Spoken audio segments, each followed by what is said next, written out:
Hello, everyone. Welcome back to the Riyadh Masters. We are about to wrap up the play-in stage here for Group B, or at least the round robin stage. That is, welcome on over to Stream D. It's Seek and Strike here myself, and joining me, as always, is my very happy friend Winter. Look how excited he is to be here, as we're going to be taking on Winter, OG, taking on Xtreme Gaming with two Malaysians, JT and Ghost, both repping that Malaysian pride here at the tournament.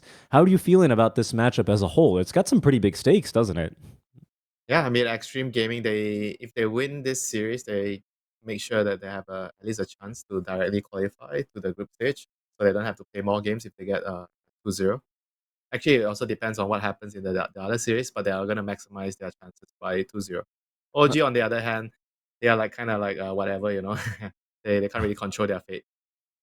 No, I mean, a 2-0 for them at least is a strong way to end the group stage after having a difficult day one. As we can take a look at our play-in teams, right? Group A already done and dusted. I don't believe there's any need for additional tiebreakers there, as it's Aster and Liquid directly qualifying into the group stage here for the Riyadh Masters.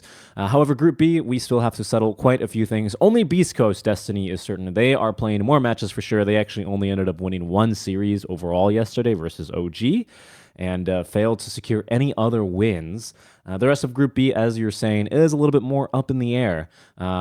We can see our play-in. Sorry, this is where the play-in teams want to go. Of course, Aster and Liquid have already guaranteed themselves slots into this next phase, whereas the other positions, we have to play more games to find out. Again, on this channel, we're going to be taking on, or rather, it's Xtreme taking on OG. We'll see if we have any standings available to look at just so we can get a clearer picture. But for now, of course, the prizing is very clear. It's very clear, Winter, how much money is at stake here. Why are you reminding me? I'm I'm not not part. reminding you of anything. I'm All I'm not s- part of the prize pool. No, Come you are not, Winter. Those days of yours are long gone. As you said, fear and resolution were bullying you over in Bali. What can we do, man? What I can need you to do? I need to grind more MMR so it doesn't happen again. No, no, So that indeed Renzo not. does not bully me anymore. What can you do, man? I need another extra 3000 MMR. I mean, who knows? Maybe if when you're talented at the next tournament and a team needs an emergency stand-in, maybe next time they'll pick you, Winter. We'll see how they get going along here. It is OG who did win priority here. This is a best of two series, by the way, in case you guys are not familiar. This is the last best of two for now that these teams are going to be playing before the deciders move on into the BO3s. Group A is already fully seeded and ready for their opponents. And OG, they won the coin toss, Winter. They've chosen second pick here with Xtreme then choosing the dire side. We were Oh, talking earlier about how you would have assumed because of that Roshan 15 to 20 minute first timing that many teams would have preferred Radiant side. What do you think it is about dire that's so appetizing to the side of Xtreme? I have no idea. I think apart from the Roshan, it's also the farming pattern as a carry. You just farm faster on because when you're farming on as a Radiant carry, you go to the top side. You don't get the armor aura onto the creeps. You get the mana regen, so you don't farm, and you can use the mana regen to farm. So you actually farm faster on the Radiant side. At least that's what I understand. Hmm. Based on what I've seen during Bali. So I'm not entirely sure why do they want to go for the dire side. So I can't really answer that question. Do you believe do you believe any of the either side radiant or dire right now? You know how with the edges of the map increasing, right? hmm Specifically on the safe lane side. Do you believe either radiant or dire is easier to invade out those super safe camps? You know, once the carry gets kicked out of lane, they generally farm the easy medium camps over there. Almost the Would same. you think it's about the same? Yeah, I haven't Yeah, really about the noticed much same. of a difference. I mean, the carries are so happy right now, especially if you're Naga, because when you split your illusions, you go to the lane. I mean, that's why the hero's so imba right now. You send the illusions to the camp next to the tower, so you farm the lane, so you're getting EXP on both sides. That's why you accelerate very quickly as Naga Siren. That's part of the reason why Naga is a really strong hero in the meta. You can only do that with Naga because the other illusion illusion carries you can't really do that from the start. You need to get more Right. points in your illusions before you can do that. But Naga, on the other hand, yeah, she's strong enough to do it from the start. Well, it's we'll see if we end up seeing a Naga Siren. Extreme Gaming actually taking out the Darkseer already Yeah, in the first phase, and that Darkseer. usually screams out, illusion carry or some sort of illusion hero. Darkseer is also a really strong hero right now. I think teams are starting to realize this hero is pretty useful in terms of how you want to play the game.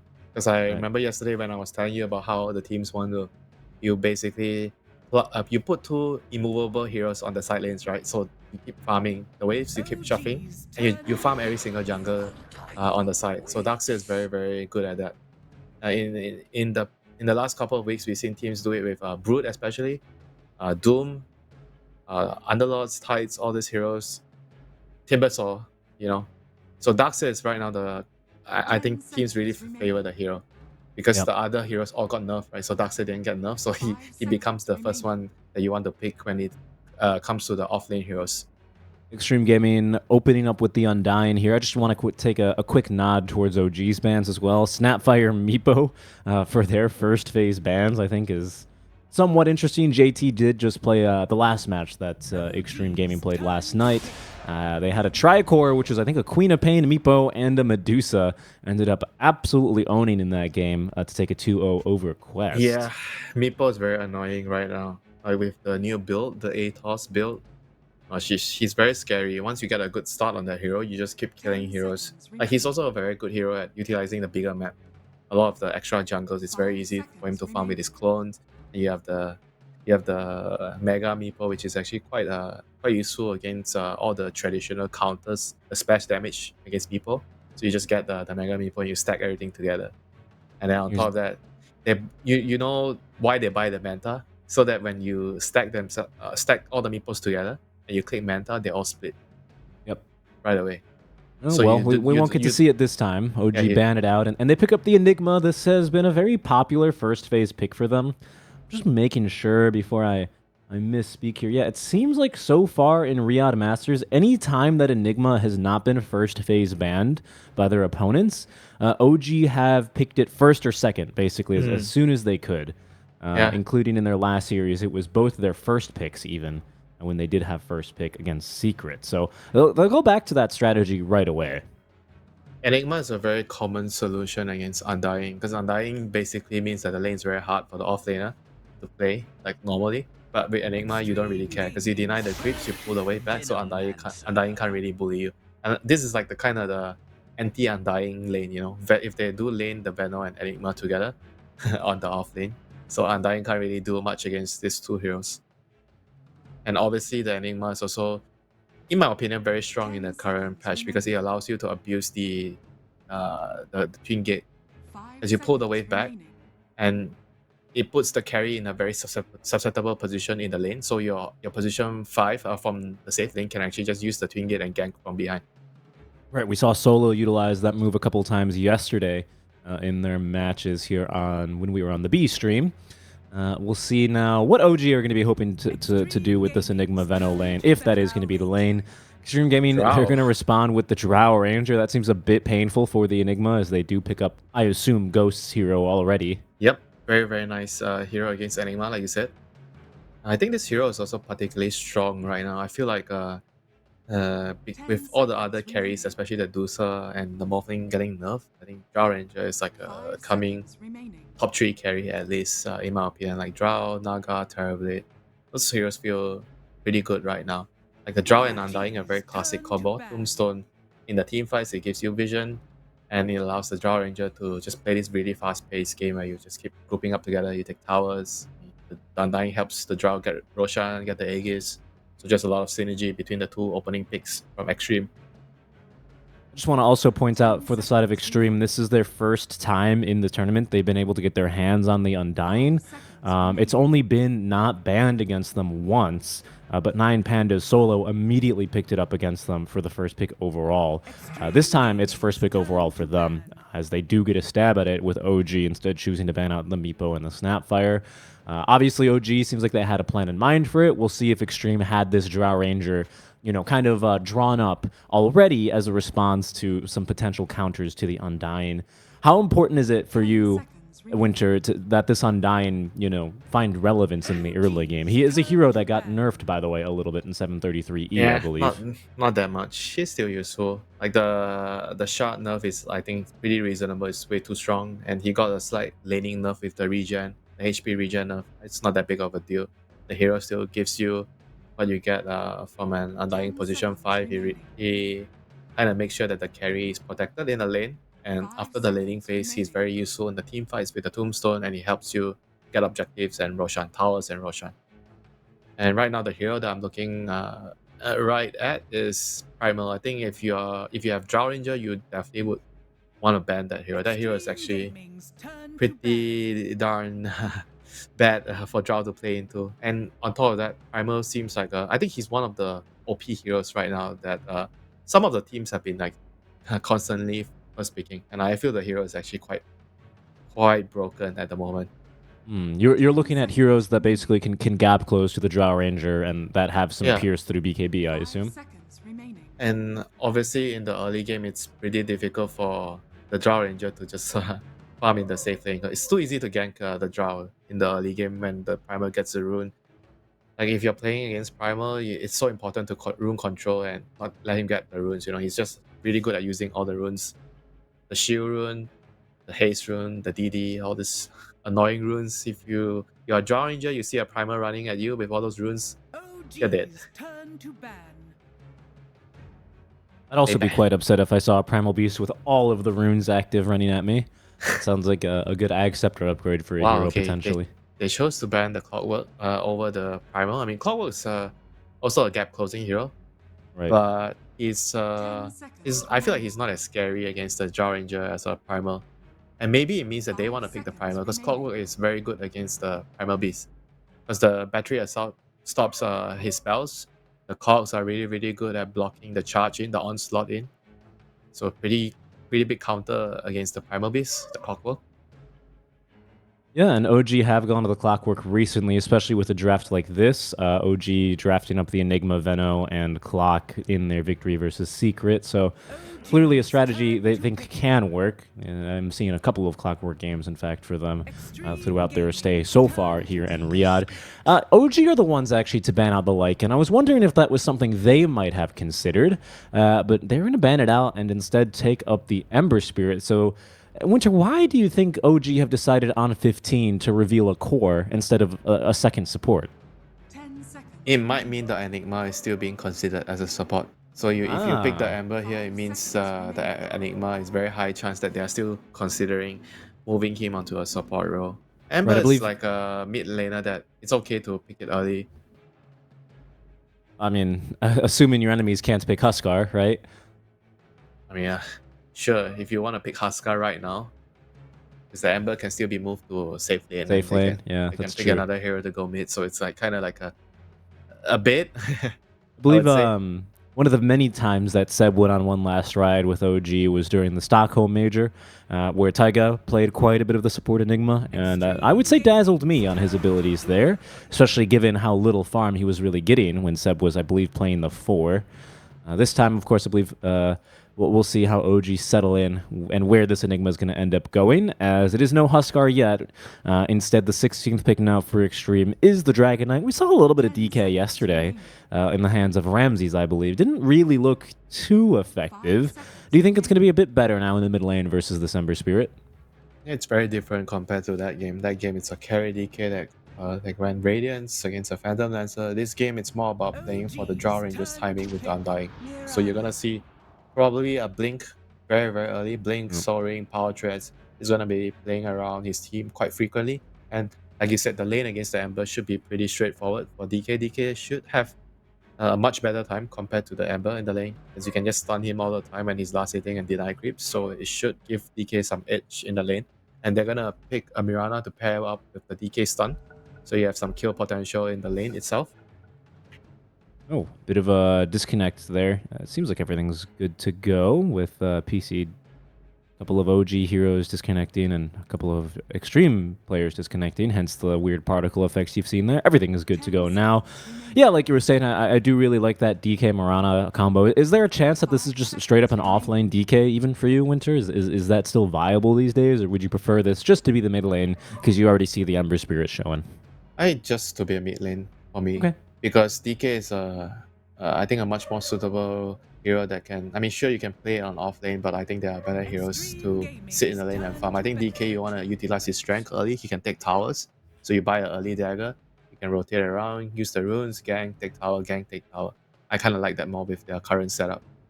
Like There's one. I think they need like a their last pick should be something like a frontline hero, like some Tide to protect the draw in the team fights. Yeah, and, Brewmaster and, and Tide. something to deal with these illusions, right? I mean, this PL, it's not really a surprising hero to see too much these days. Extreme Gaming acknowledging their weaknesses against illusion heroes with that Naga Siren ban. It's a Seems very like a. slow hero though, Richie, because PL is good against Drow and Undying Tombstone, but to be able to do that effectively in the game, you need a lot of farm on a hero. Like you need Diffusal, you need the Aghanim's, you need the Manta. It's all about like the Aghanim's timing. Are you saying that this draft from OG might be a bit greedy then, with Yeah, potentially an it Enigma is. support, Ember? It is. Veno and Enigma support Yeah. duos. Enigma itself doesn't matter you play him as a core or support. It's gonna be innately already a greedy hero, you know. You're gonna take a lot of farm. You're gonna be hoping to play a slower game. And right now against Dragonite, Undying Draw, I feel like the game is gonna be pretty quick.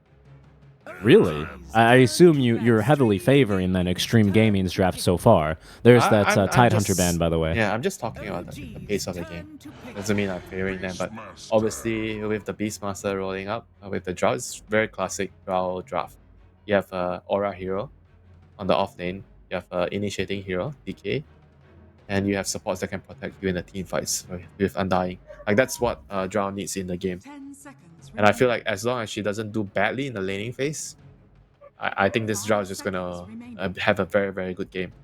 Sure, he has a Phantom Lancer problem, but that's gonna be dealt with by the DK. I think if the early game goes smoothly, the DK gets an early blink, he secures the map, gets tower, then the DK can consider going for the anti-illusion items like either the Radiance or getting Maelstrom, Mjolnir, etc. But they actually have Beastmaster. Yeah, Beastmaster can deal with the illusions with the Yeah, Aghanim's. yeah, especially with the drums of Slum. I was about to say Beastmaster doesn't really struggle too much with those these days, and JT's been playing phenomenally thus far. It is Taiga on the Enigma. It seems to be a core Venomancer though. Winter.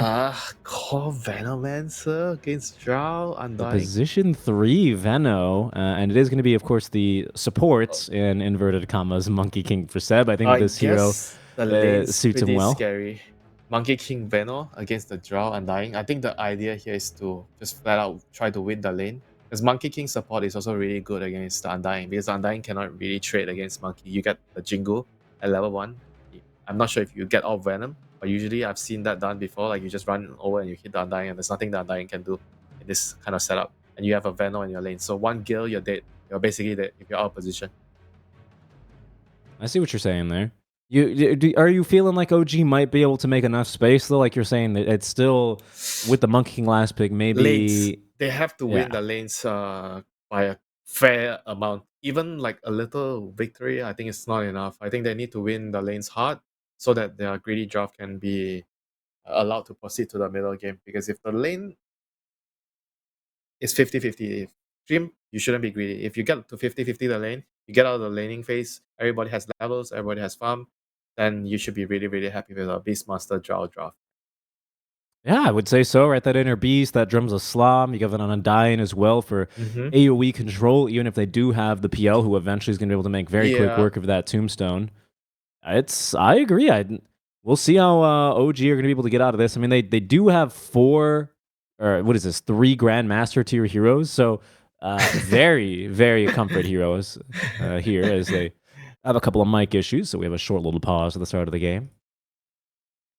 On the other hand, I feel like if the Enigma is laning with the PL, I feel like this lane might also be a tough lane for the PL, like laning against the Beastmaster and the Mirana.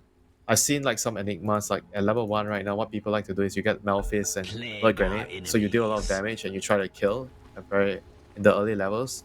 But if you don't get those kills and you already skilled Malphite, you can't have the ability to deny creeps, then the lane could be really difficult when you don't get the kills and you're oftentimes really low level and you're a liability to your teammate. So it's really, really important that they do very well in the lanes. Yep. Right now, all of Extreme Gaming seem to be moving top. I mean, I always think for a Beastmaster that there's a world, especially for a Mirana, where you say, okay, lane's hard, go stack the jungle, I'll max axes, and I'll get recovered that way. Why would a world like that be so problematic? Is it just because it gives OG's rather greedy lineup room to breathe and grow? Not really though. I feel like you should still do that. You should still stack. Like if you're winning your lane or at least breaking even in a lane, it's like stacking is always good for the support. You get XP and whatnot. And Beastmaster gets to, accelerate his timing. You really want to get to the Aghanim's timing this game as Beastmaster. Like Vanguard You can already first. see.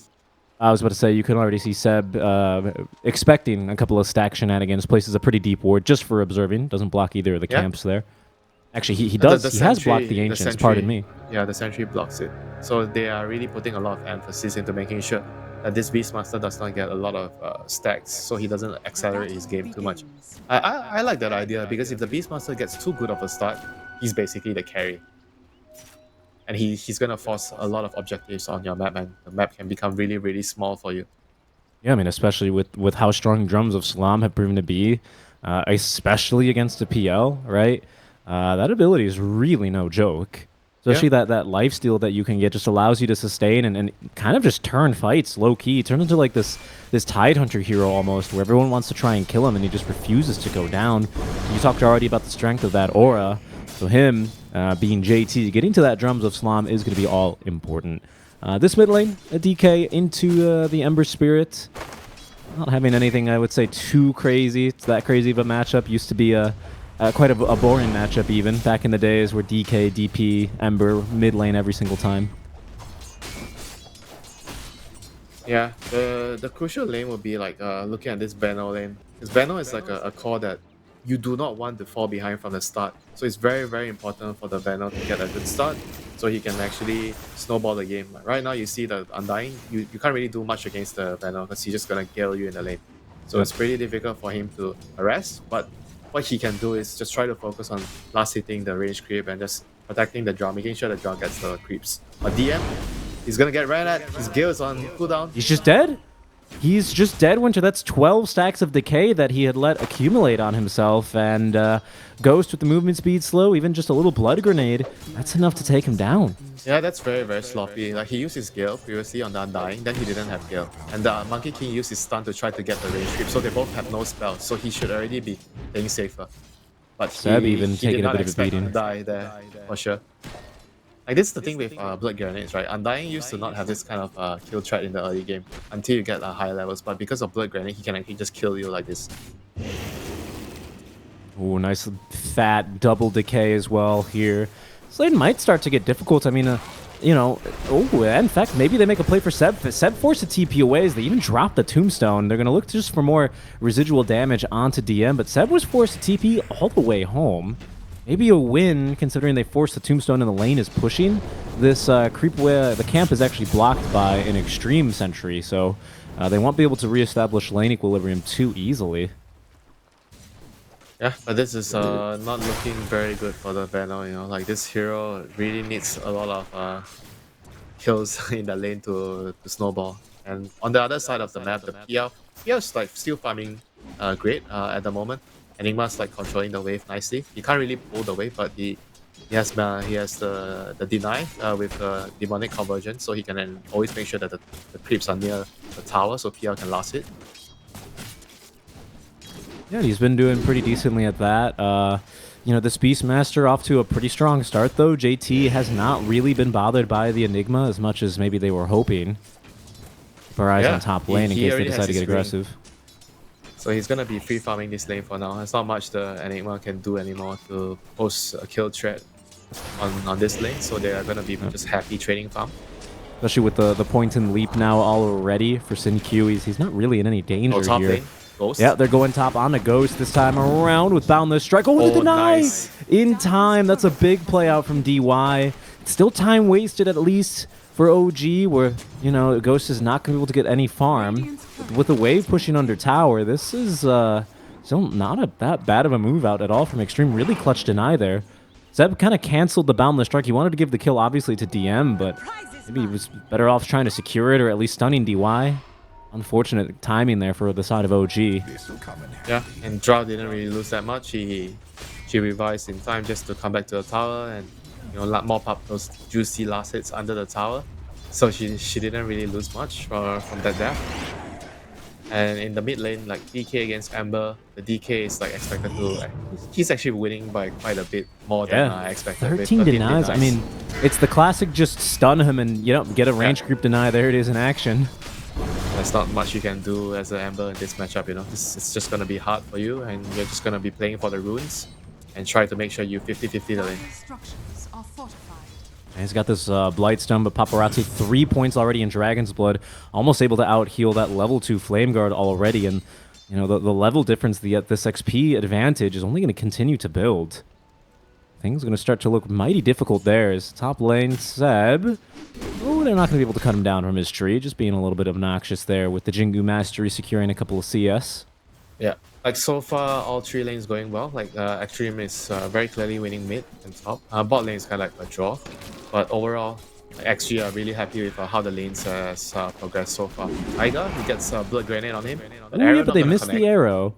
He should be all right here. I mean, they are really going to persist here. Nice demonic, or not demonic conversion, just a regular conversion. Oh, it is demonic conversion, pardon me, to at least get rid of the boar. Unfortunately, they had him dead to rights on that particular attempt.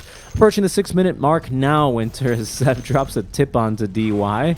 I suspect that's because of a misplaced tombstone, shall we call that. Might give OG a little bit of an advantage now as Seb does rotate on over to the mid lane. Taiga as well, eager to give BZM a bottle refill. Does give them a good opportunity to secure the first power rune here, Winter.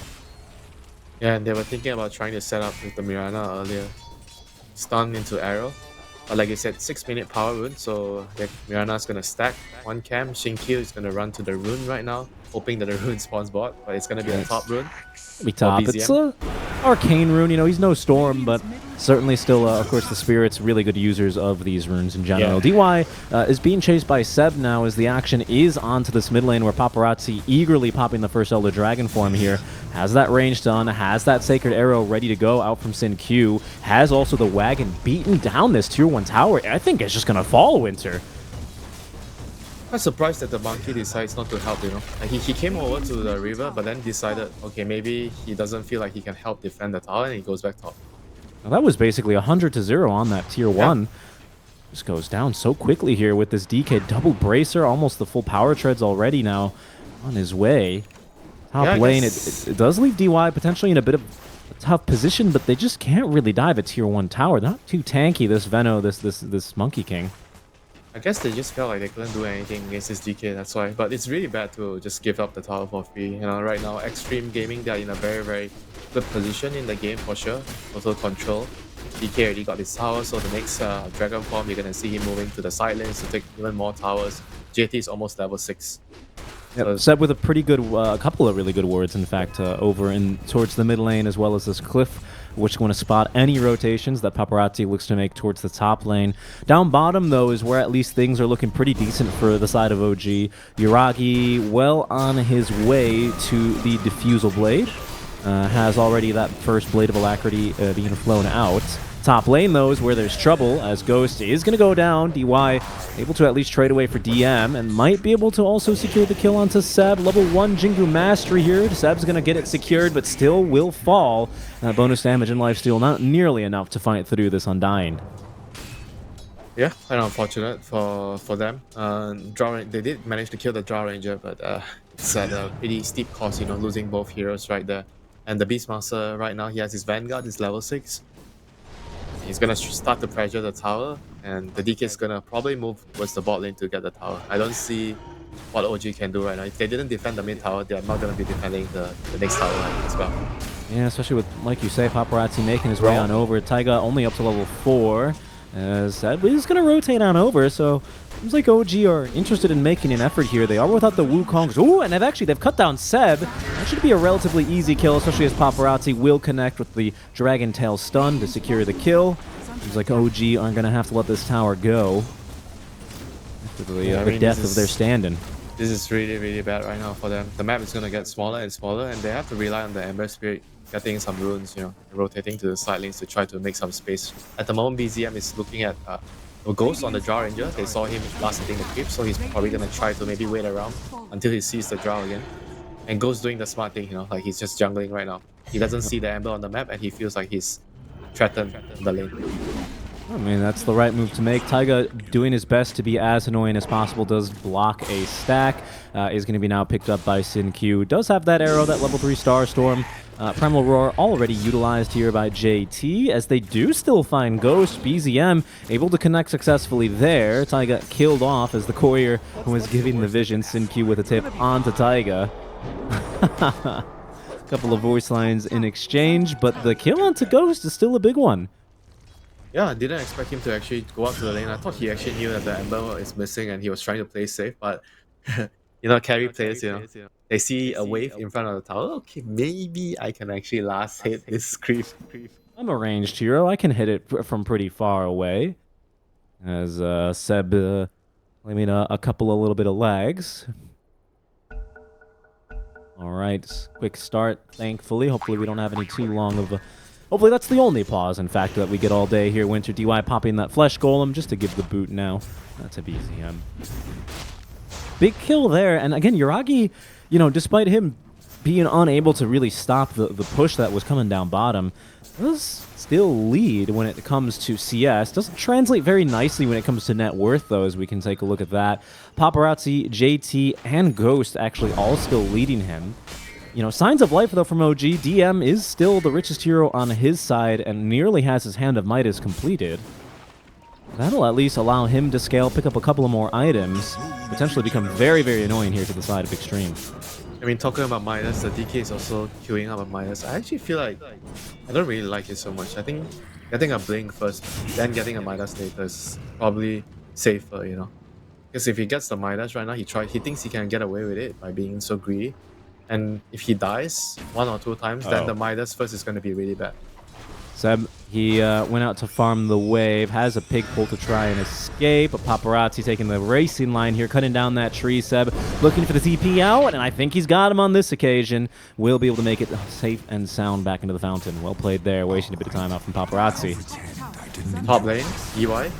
Yeah, good old Gus here. They're going to try and turn on to BZM. Ooh, the damage. It's high. BZM avoiding a little bit of it, though, but did not have a safety remnant when he made that dive, Winter. He will fall. Ghost picks up the kill. Sin Q was behind all the while, ready to jump on in to secure it if needed. Tower will go down as DM's push is successful this time around, but they're baiting him. They don't know that Sin Q's in the trees. Arrow connects. There's a TP scroll available from DM. He's going to turn and try and fight his way through this one. He will fall. Ghost still might end up going down. He TP's into the fountain, and he's going to be A-OK, safe and sound as well.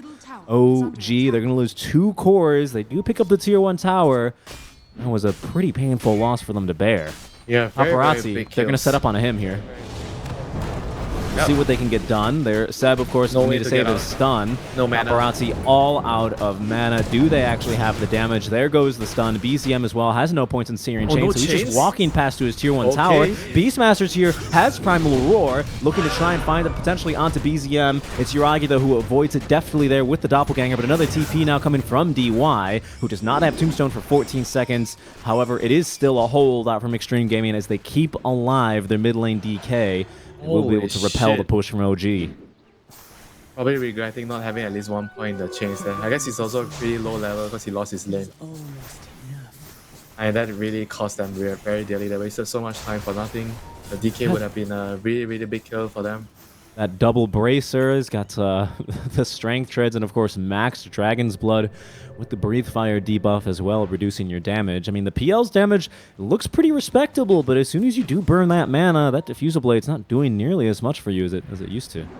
Easier than shooting creeps. Alright, this game he's going to need a lot of items. At some point, he's probably going to have to get a Silver Edge as well to deal with the DK. That's why I feel like it's a very, very greedy setup, you know, for OG. They need a lot of items on the PL. The supports need a lot of items as well. The banner on the offlane also need a lot of items.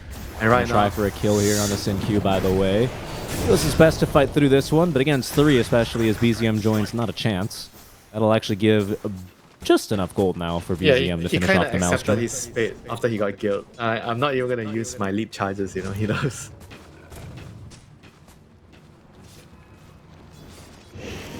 Draw Ranger, on the other hand, he's going for Dragon Lance, right? Yeah, he has a Dragon Lance and Yasha. He's going for the Aghanim Snakes.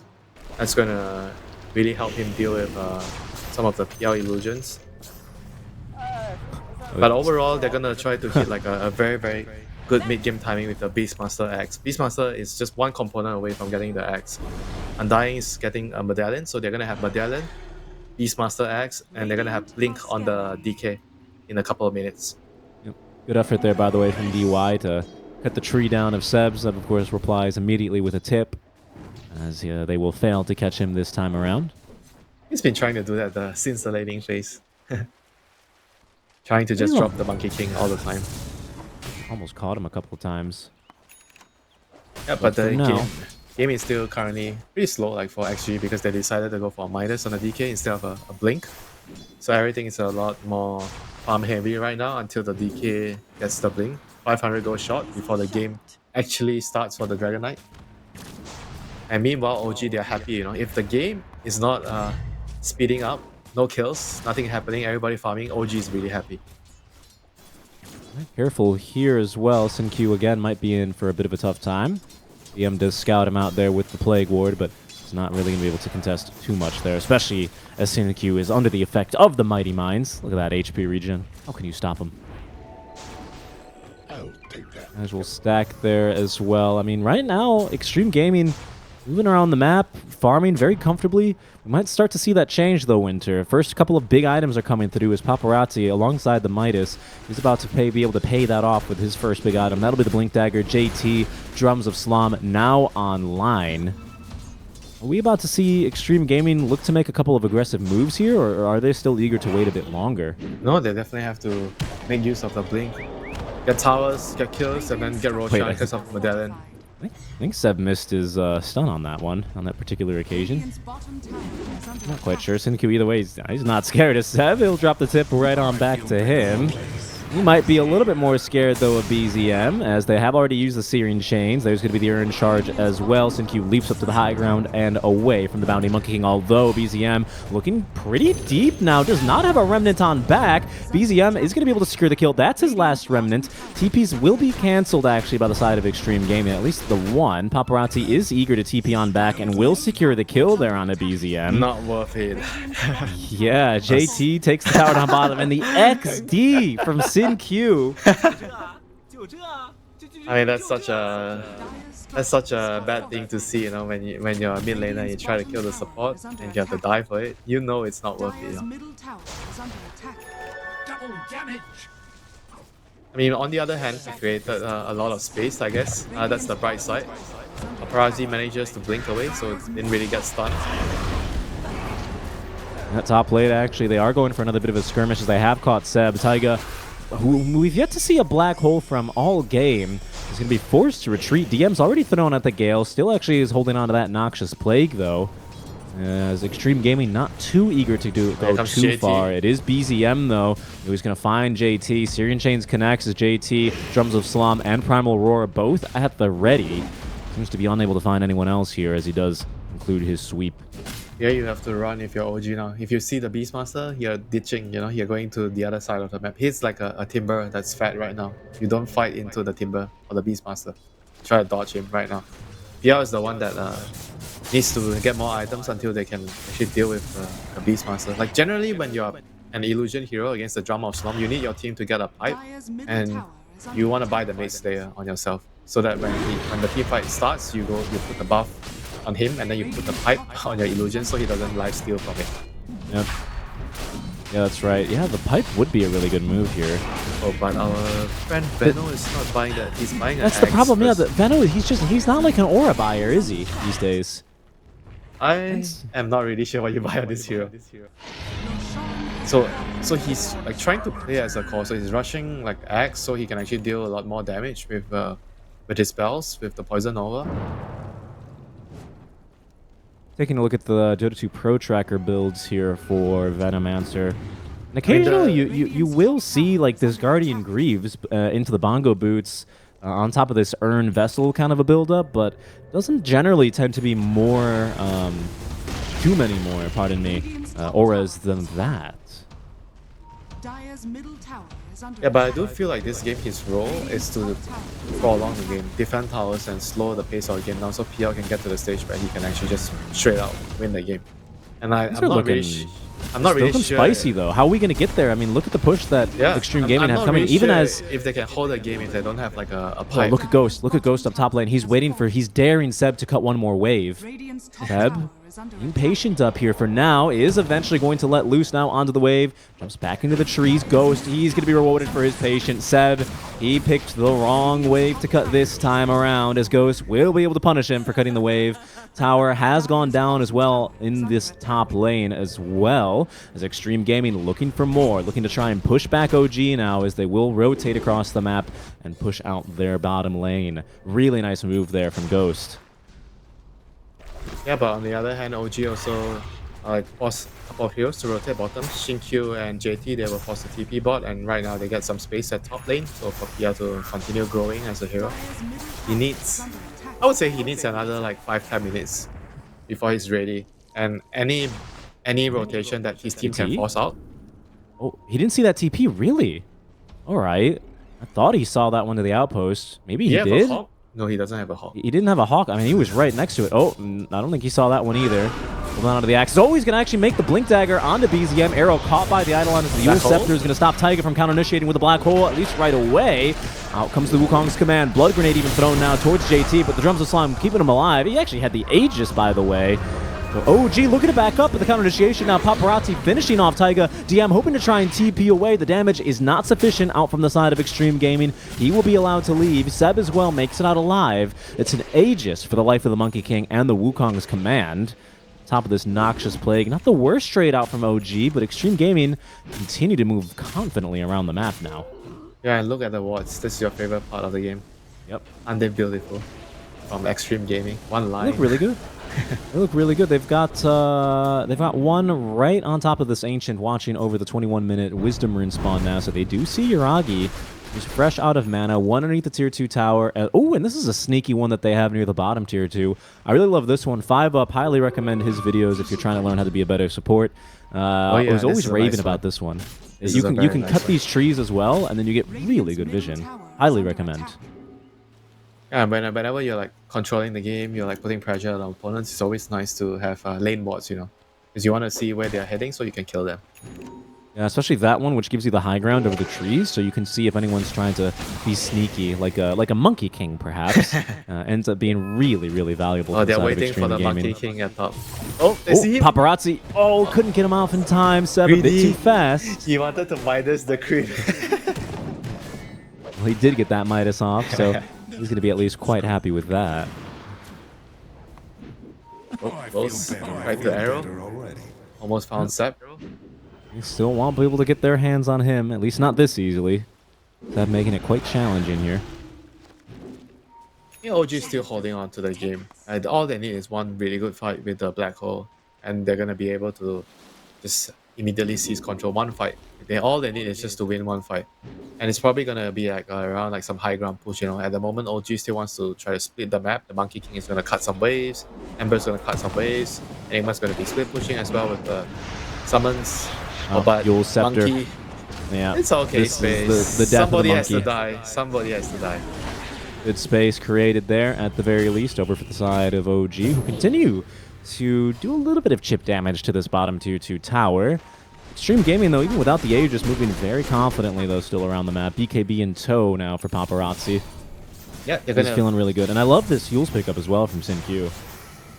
Yeah, they need to be able to catch heroes. Right now, the game is all about like running around the map, picking OG out, and catching them. So the heroes is definitely very, very helpful for the Mirana to set up. Let's talk a little bit about this PL, right? We haven't really seen Yuragi join basically any fights. He's 0, 0, and 0, so he's kind of stayed off the radar, ours included. How's his farm doing so far? He's got this Ag Scepter, only the Yasha, so not the Manta, as he is deciding to finish off the Heart first. Interesting. He probably feels like the illusions just die very quickly against the Beastmaster, and you don't want to give him more illusions to lifesteal from. So he decides to just get a Yasha into a heart. OG, they're eager to fight in this area where they've got a lot of wards up, as the extreme smoke might end up taking them into this area. So yeah, just trying to get max illusions. Oh, well, they found him. He's hoping that he had this heart finished off now. Still has the doppelganger to try and escape here. The drums of Slam, though, at max beating now, as it is going to be Yuragi who takes him down. The rest of OG seems like Sin-Q actually forced to use the Yule Scepter defensively. Oh, the Courier of Ghost has scouted BZM, but he's got a Remnant, so I don't really think they can catch him. They're going to try, though. Paparazzi TPing back to the Tier 2 tower. Oh, the Dragon Form now activated. We'll see if they can guess where he's at. The Blink Dagger, I think they might have caught a glimpse of him there, but now there's just no way you're catching him. They're going to be playing for the next Roshan, control the map, and wait for the next Rosh. Next Rosh would mean that they're going to be able to go high ground. Drow is about to finish his Manta next, so that's going to help them siege the high ground. And Paparazzi is still looking for Sep. Still trying to hunt him down. They know this pesky Monkey King is always constantly trying to cut waves, because that's the only thing he can do right now. This Hypothermia as well is going to end up being really darn good for this Drow Ranger. Oh, Paparazzi. Ooh, did not see anyone here quite yet. There is a sneaky Seb once again up in these trees. Can't really move off too much. Oh, he's moved. He's going to throw the stun even. There is going to be a little bit of support out from the side of Xtreme Gaming. DY in the vicinity, as well as the Moonlight Shadow activated. BKB from Paparazzi. It's going to allow him to get off of the high ground here. Blink Dagger now ready to go. Will use so defensively, as DY even receiving the aid of his teammates in order to escape. Kind of a win there for OG, especially as we are potentially in this Roshan window by the time that next BKB use is ready to go. I feel like they have to try to contest the Rosh. Like, OG has to try to do something. If they give away the Rosh for free again, it's going to be very difficult to hold the high ground. So I like their smoke right now. They realize they have a pretty good ops. They saw the Drow Ranger farming the Ancients earlier, so they're trying to expect that he's going to be still nearby.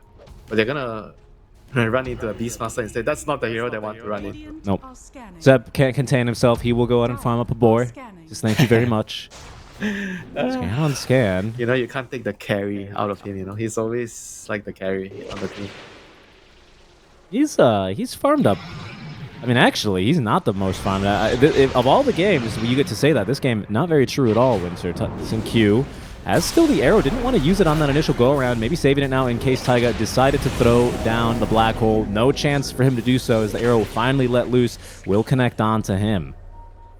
This is, well, we'll see. It's a short Roshan timer, Winter. 13 seconds till he's back up at Xtreme Gaming, especially with Taiga dead, might have just made themselves the exact window they need. But no, they're going down bottom. I believe they've seen Seb jump into one of these trees with the lane ward they have down. Tombstone, he's ready to be used. Ooh, DY, he's guessing. He's looking for that extra stack of decay. He's looking for the mine. Oh, he got him this time. Oh, and Seb just jumps down. DY, he doesn't like what he sees because Yuragi's on his way on over as well. Yule Scepter used, will be able to catch Seb, even if he does avoid the damage. Tombstone now defensively placed down, but JT joining the fight with the Drums of Slam, finds the roar onto Seb. He's already dead. Yuragi at least finally draws blood in this fight, in this game rather, but it might be now at the cost of his own life as JT sweeps him up there with the Wild Axes. No way out for him. Ghost already pushing back towards the mid lane. Means Xtreme Gaming with another pretty nice win. I thought they were just going to wait for Roche. Instead, they looked for kills.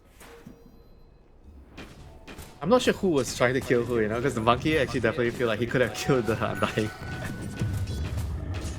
I mean, this is the problem when you have like a banner off lane that's not building team items, right? He's also playing like a carry, sitting in his lane. Like so far, he hasn't really done much for his team, you know. It's just how he itemized. He's gonna be like playing a lot for himself, like being really greedy. So as a result, the PL is gonna, you know, have less space to farm on the map. So if you see the PL, he's like, okay, since I can't farm, I have to try to help my team kill heroes, right? So that's what he was trying to do. Yeah. Well, unfortunately, we'll end up taking his second death out from that. OG, though, moving towards the Roche pit with a good amount of confidence here. Xtreme Gaming might have something to say about that, especially as they do have this Blink Dagger BKB now finished up for JT. He's going to be bypassing the creep wave here, allowing Ghost to finish farming those up. See what they can find. OG. Not really properly positioned here. The arrow sails through. Will connect on a Roche, but it's going to be now the roar connecting onto DM. The silence prevents him from doing much. At least he does get off his death poison Nova, but won't be able to really do much other than that. Still a couple of OG heroes in the vicinity, Winter. Taiga does have himself this Blink Dagger. As Seb finds the courier, pretty big kill. That was the Mjolnir for Paparazzi on that courier, taken down. Yeah, pretty nice. Still just don't think they can contest Roche here. It's going to go the way towards Xtreme Gaming. Yeah, but the whole game we still have not seen like a black hole, right? I don't think we've seen even one single black hole. That's how much OG has to split push and dodge, and how much they can do, you know, like with the way the game is being set up for them. They just We have seen exactly one Wukong's command and 0 black holes. Tells a lot about the game, the story of the game so far. Like OG, they only need actually just one good team fight. If they can conjure up a magic, win one team fight with the black hole, they're good to go, you know, in the game. But until that happens, they still have to keep split pushing and just play this red Dota game, you know. The Rat Dota game. Well, I mean, they do have the heroes to get it done. Seb's proven to be quite efficient at it. It has come rather, at the cost of his really own net worth and you know, continuing to scale well into this game as the Monkey King. Taking a look at levels, he's kind of surprisingly not as low as level as Taiga, maybe because he's gotten the latest Wisdom Rune, but it has been quite painful for him here in terms of his scaling, up to level 12, and much poorer than Seb as NQ drops a tip onto Taiga. Quite catch what that tip was he for. canceled his own TP to blink out, you know, and that actually saved him. Good play there. Seb, you know, continuing to be annoying, is going to trigger a couple more TPs as Sin Q. Ooh, oh, has found him with the Yule Scepter into the arrow. Seb is going to be knocked down from his tree, finds the Boundless Strike only onto Sin Q. Does not stop Ghost from absolutely pinning him down with the arrows. Mid lane, though, DY is going to set down the Tombstone. His DM in some trouble. Paparazzi finding the stun. Yuragi looking to at least dissuade them from going forward and killing his friend. As Paparazzi might look for another blink on forward. Still has the BKB, Searing Chains, and these PL illusions doing a good amount of work, especially as they're set now onto DM. Clears them very effectively, though, especially with Decay doing a ton of damage. That's not even with the Decay talent, man. That's just illusions, huh? Yeah, I mean, Undying used to be very weak against illusions, but not as much anymore with the current Undying. I mean, this is why the hero is so popular right now. It's not just only about the lanes. Like after that, he can push waves with Decay, and he can deal. We'll see if they can actually connect the stun onto the real one. Taiga threatening for the black hole. Ghost setting his ground, trying to fight BZM though. He's still alive. No, will Taiga as well, unable to get off the black hole. Set from behind. Yule Scepter interrupts him for getting off the Boundless Strike. It's still at least the first life onto Ghost, but he's going to stand his ground and continue to fight. Yuragi at least able to break that marksmanship proc, the aura, but it's not going to matter as he is still finished off relatively easily. He cannot stand his ground and fight here on this PL. A buyback out from Taiga as he's still been unable to find a black hole. In Xtreme Gaming, I mean, it's a fight that starts off somewhat awkwardly, and they still end up comfortably pushing up high ground at the tail end of this. I mean, you see like a lot of problems with the Drums of Slum against the illusions, and on top of that, the Breathe Fire, like that's also a very, very good spell against the PL illusions in the team fight, like severely limiting his damage output in the fights. And without like a BKB black hole, I don't see how OG can actually win the fight here. Ooh, JT, he's just in. Oh, and they have the follow-up arrow as well. The kill trivial here as Ghost will secure it. The frost arrows from behind. There's a buyback on DM. Taiga as well, again, still waiting for that right opportunity to black hole. Maybe it's next game. Yule Scepter has caught Seb here, and he is going to go down. Despite his best efforts, does not have buyback. Does make it now a 3. Make that a 2 versus 5. Yeah, I have a feeling we are never going to see a black hole this game. No. Have hope. Have hope. He's just waiting for the right one, okay? Right. Don't pressure him. PMA. He's got the Smoke of Deceit now. He's going to sneak around. He's going to catch all 5 heroes. BZM and Seb are going to kill everyone, and OG are going to move on to win the tournament. You know, here's where it starts, Winter. Small baby steps, yeah? The first step begins, you know, the journey of 1,000 miles, as they say, begins with the first step, right? Yeah, I like that motto. Can you please tell me that every time I complain to you about something? How about this? I'll print it out on cards and I'll hand it to you every single time you complain. I appreciate Yuragi, it. though, I mean, he's had a lot of space and time to finally get his items online. I mean, the biggest problem for him is just everyone on the side of Xtreme Gaming has just simply outscaled him, haven't they? Beastmaster with the full Octarine core. Paparazzi made a brilliant decision to go for the Hand of Midas. Now has his Ag Scepter online as well as the Mjolnir, so he deals very well with these illusions. And of course, even the Drow Ranger about to pick up a butterfly is going to start presenting opportunities for him. I feel like I'm not even sure what are they waiting for, you know, like the only thing I can see is like the BKB black hole, but Taiga had to use buyback in the last fight and he still couldn't get a black hole off, so he's never gonna get his BKB before the next fight, and he has to try to fight. Like they need to win one fight so he gets to the stage where he has BKB. And right now they have to try to find like openings, you know, they have to try to ideally bait with the Venom. I think the Venom has to be a bait. You go in, let the enemy focus you first, get your spells off, and then you die, and hopefully you set up the black hole. Yeah, or Seb can act as the bait. Xtreme Gaming have proven time and time again they're willing to really commit at least a tombstone to kill him. OG, this might be their opportunity here as they do smoke up. They've got a ward now on the high ground, which scouts JT is completely alone here. Winter, black hole number 1 of the game. Oh, and it's not going to be completed though, as JT eager to try and turn this one around. They've already gotten the kill onto DM as well, and Yuragi, and Seb being beaten back and wiped off the face of the earth. OGs try their best to find a surprise fight against Xtreme Gaming, but it immediately does not go their way. Xtreme Gaming, they save the life of the Beastmaster, and they take down 4. It's a valiant effort, Richie. That was a pretty decent chance that they had a high ground ward, so they thought that they had a pretty good vision there to fight on their terms, but just too far behind. Maybe if they were another 10k goal, they had another 10k goal, they would have killed the Beastmaster before his teammates arrived, and that could have been a different story.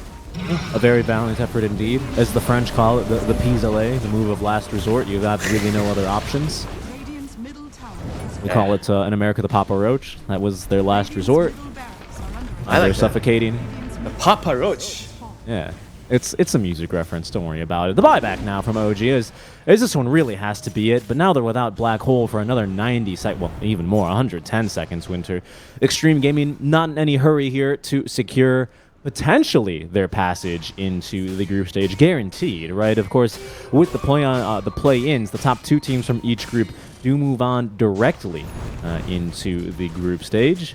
It seems like Quest Esports... well, actually, you know what? I won't spoil anything, folks. There's a lot of Dota to watch on the other streams. Be careful, though, as Dota's kicking off in this stream now. JT spooked into popping the BKB.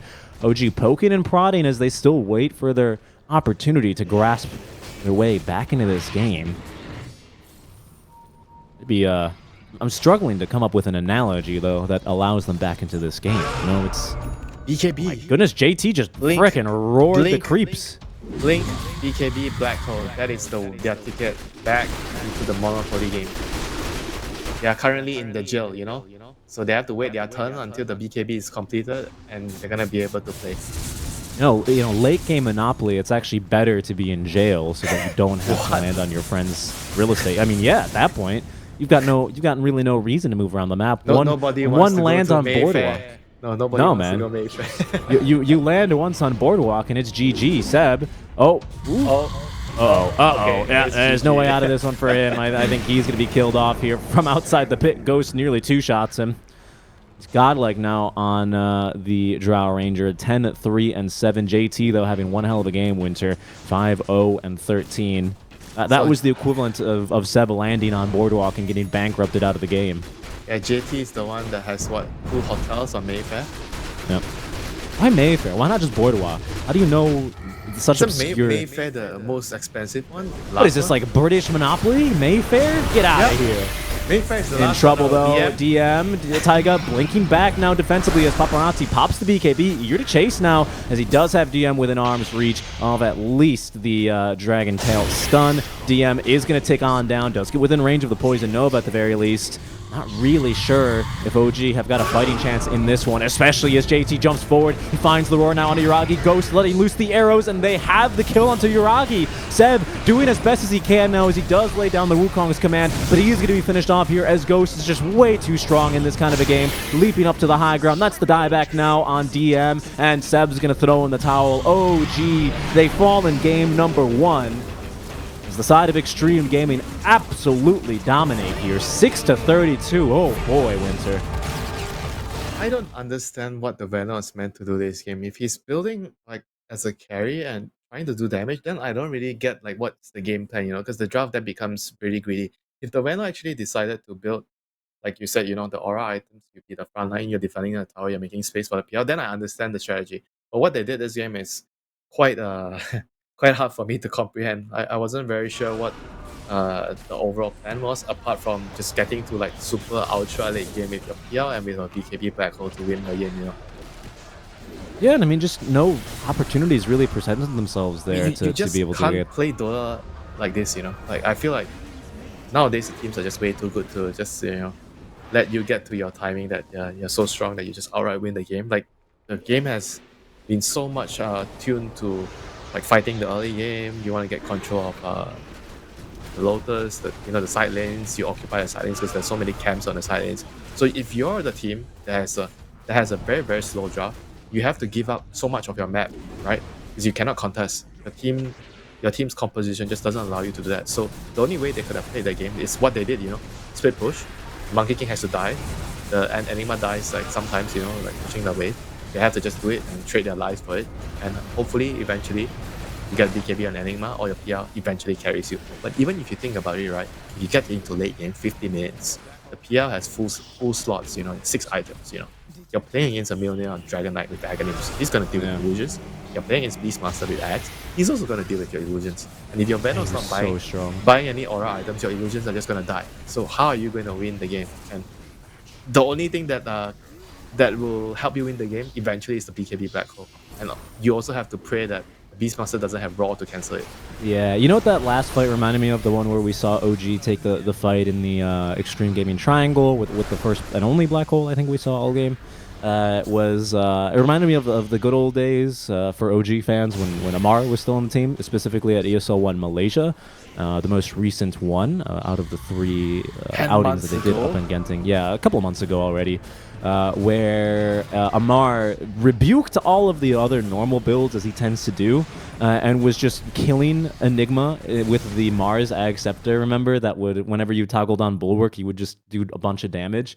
That's what that one reminded me of there, because Beastmaster already had the Drums of Salam going, and he just easily out heals any sort of kill attempt that they had there. I mean, just so difficult by that stage, right? The way that Xtreme Gaming itemized, the way that they distributed farm very equally across their 3 cores. It felt like even if you got the Black Hole that caught 2 cores, there was still a lot more pain coming your way. And that's basically the way that game 1 wraps up here. As OG, they will fall after this game to 3-6, I believe. We'll see now what they can do in their last game, if they can still stop Xtreme Gaming from making on into the group stage. Well, all of that, we'll have to wait for a game number 2 Winter. We're going to be going to a quick break, and when we return, it'll be Xtreme Gaming and OG. Game number 2. We'll catch you then.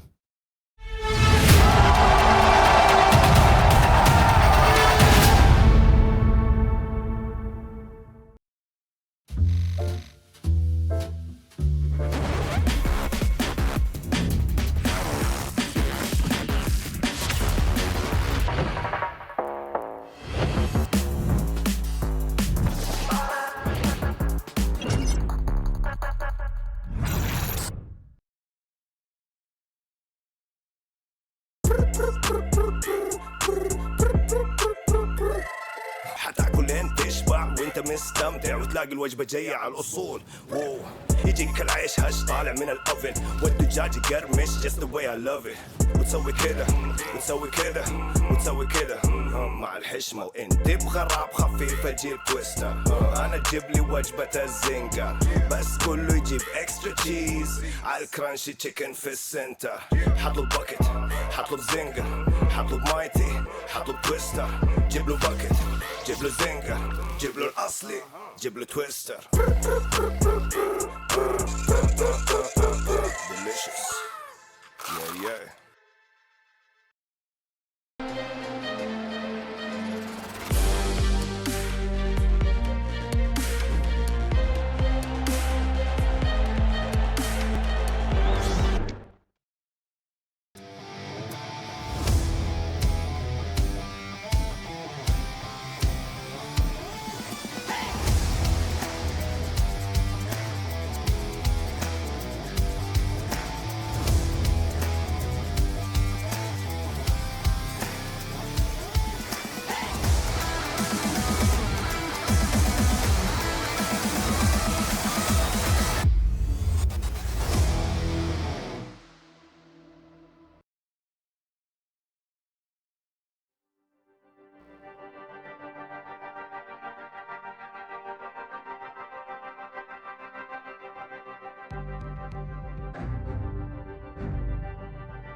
Welcome back, everyone, to the Riyadh Masters 2023 play-in event.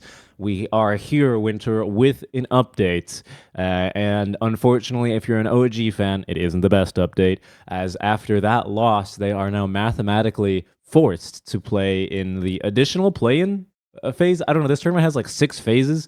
They will not be able to proceed directly to group stage. They must now play against. Well, I mean, I guess it depends on the outcome of this match. They still have a couple of ways to make things a bit easier for themselves. You know what, Richie? So Nine yes. Pandas lost the first game. So if Xtreme win this game, they are qualified.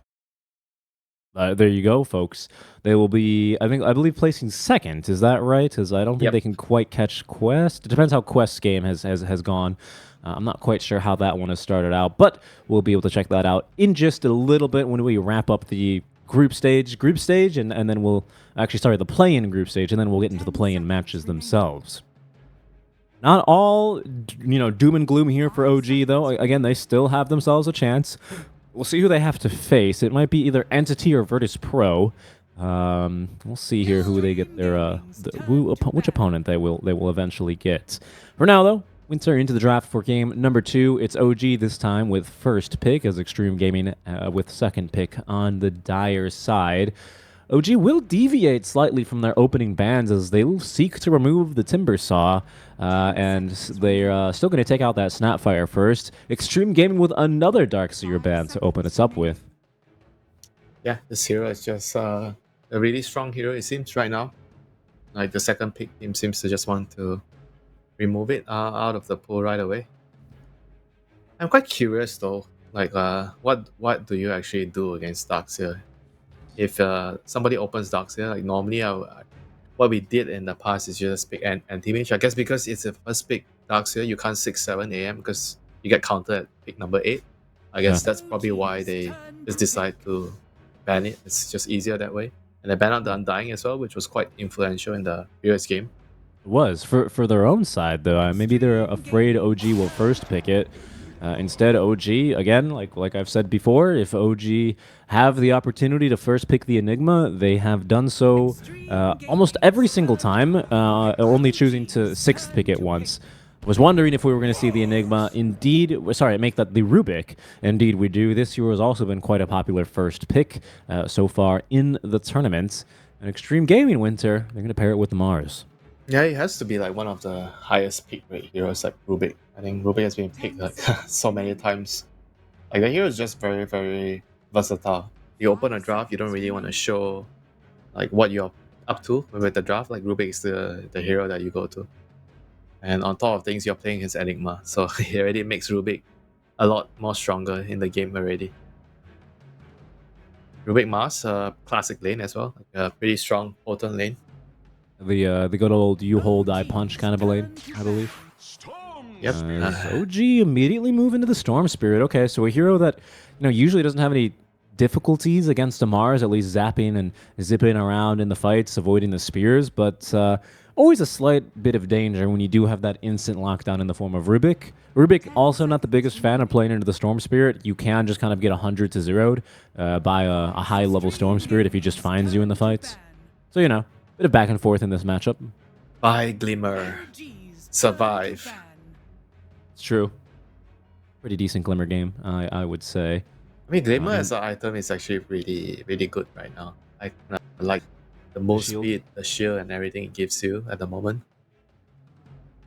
Yeah, I'm a bit sad because the shield, does kind of feel better situationally, especially early. It feels much better than the old 50% magic or 40% magic resist you used to get, because that thing was low-key very good. Late game. Even if they had detection. When you just had a lot of using items, that is very good for you. But right now, the Glimmer is better early game. Yep.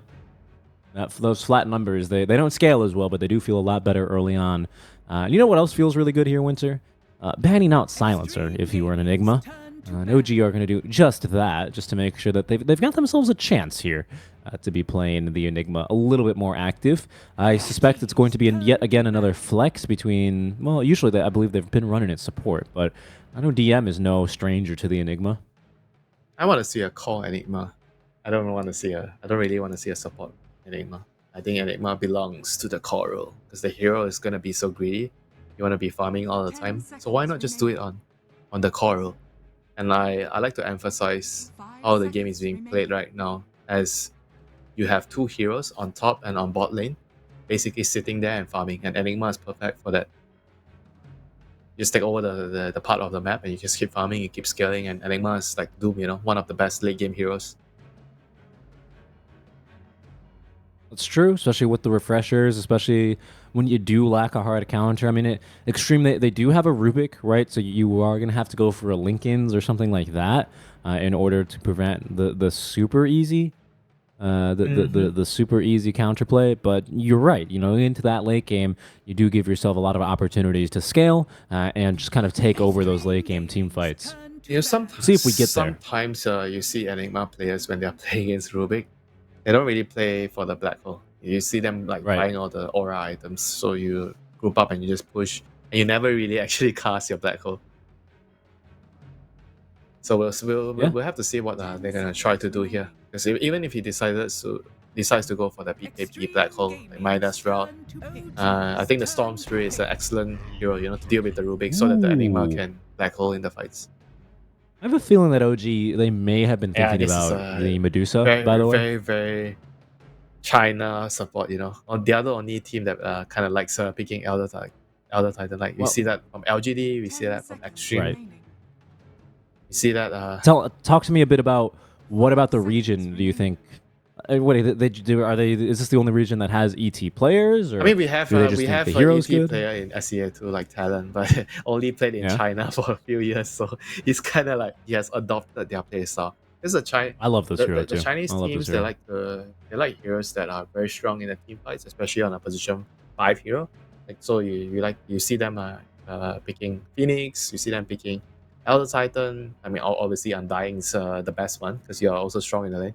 Like I think Elder Titan is a lot weaker in terms of the laning phase and in terms of the early team fight. But when you get to very, very late game, the aura becomes a very, very powerful tool that you can have. And obviously the ultimate as well does a huge ton of damage, and you can also cancel a BKB black hole if you're lucky with the ultimate. That's true. Yeah, because it does displace you. OG, you're gonna go with a Tidehunter play. So this guy's also a little bit of a lane boss to the point where when he is super popular in the meta, a lot of teams would be, I don't want to say forced, but they would choose to pick themselves like an Enchantress, right, in order to dispel the Astral Spirit buff. So that is a consideration, especially when you're Enigma and you're going to be, converting creeps into more creeps, basically, and giving ET a couple of more units to get more damage in. It's something to consider here. I mean, that's definitely one of the reasons why other Titans pick as well, against Enigma, like a lane. Get bonus damage from the summons, and right now with the SD pick, so it means that it's gonna be some Tide plus Enigma lane. SD is gonna be the position 5, so it gives them a save against the Mars spear.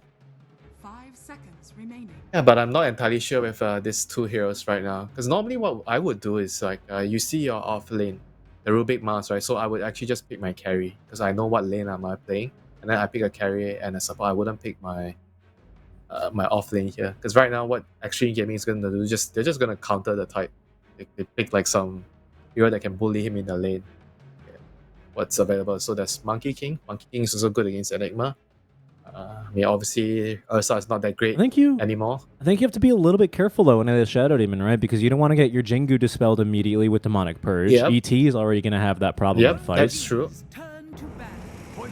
We'll go with the Pango instead. I like the Pango quite a bit. This is a hero that can build a Basher, so it does give you, quote unquote, a guaranteed BKB black hole cancel as well, right? 25% chance for melee heroes to bash, 4 procs on the swashbuckle, should give you a bash on that Enigma. And it's also a very good hero against a Shadow Demon, like getting to the back lines, bullying the support. But on the other hand, the only downside of this Pangolier mid, if it's going mid, is the lane matchup against Storm. It's super bad, isn't it? Storm is gonna have a good... Well, hold on, because Storm's biggest nerf, I have to say, came in the Electric Vortex duration, especially at level 1.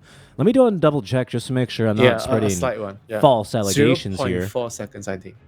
Yeah, that's huge. I don't know if that's enough to. I mean, because the biggest problem in the Pango matchup, right, is you would start your shield crash, Uh-huh. but you don't get your shield crash buff or do the damage until you actually crash. Until then, you're just like a little ball in the air, and Storm Spirit would just pick you up and slam dunk you usually. You know, a little alley oop for those basketball fans of you in the chat. And that would prevent the Pango from effectively utilizing the spell in the lane.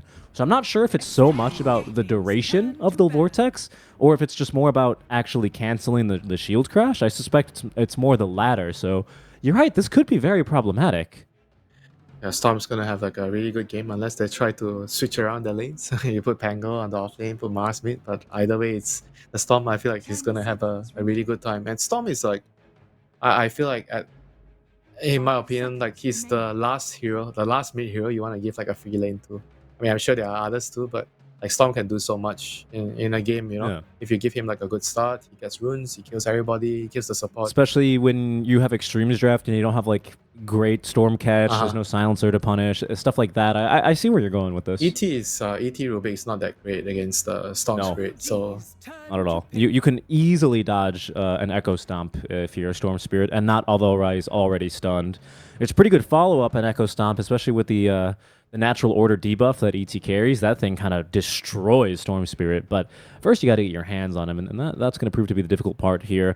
So you and I are both a little bit surprised by Xtreme Gaming's 18th Pangolier. We do suspect it'll be a Mars mid. I think that just makes sense. I don't think, even with the Storm Spirit buffs, I don't think that matchup's very playable for a Pangolier.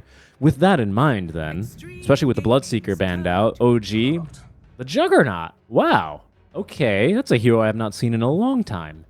yeah, this hero is really strong right now with the change to the level 20 talent, where you get 50% lifesteal on your Blade Dance procs. So it means that the hero has 2 life bars. When we talk about Terrorblade, we always talk about why is Terrorblade so strong. Because he has 2 life bars with the Sunder in the mid-late game team fights.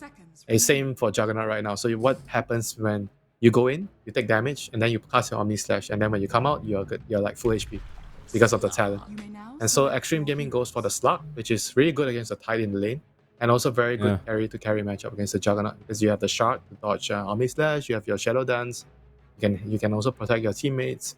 His only concern here is like the Black Hole, but he has the Rubik to deal with it, you know, the Pangolier, the Mars, the ET. Yeah. They should at least be able to cover. I'm curious here. OG have not yet locked in the hero for the Enigma, but it's probably a support considering DM's locked in the Tidehunter. Are they all connected? Yes, they're all connected, so they're not going to end up randoming any of these heroes. I suspect Taiga is on the Shadow Demon, and of course it'll be BZM on the Storm. So it is Seb this time on the Enigma. Last time on the Monkey King, he was, I don't know if by design or if it's just kind of by the way the game ended up going. We saw Seb take very little farm in that game.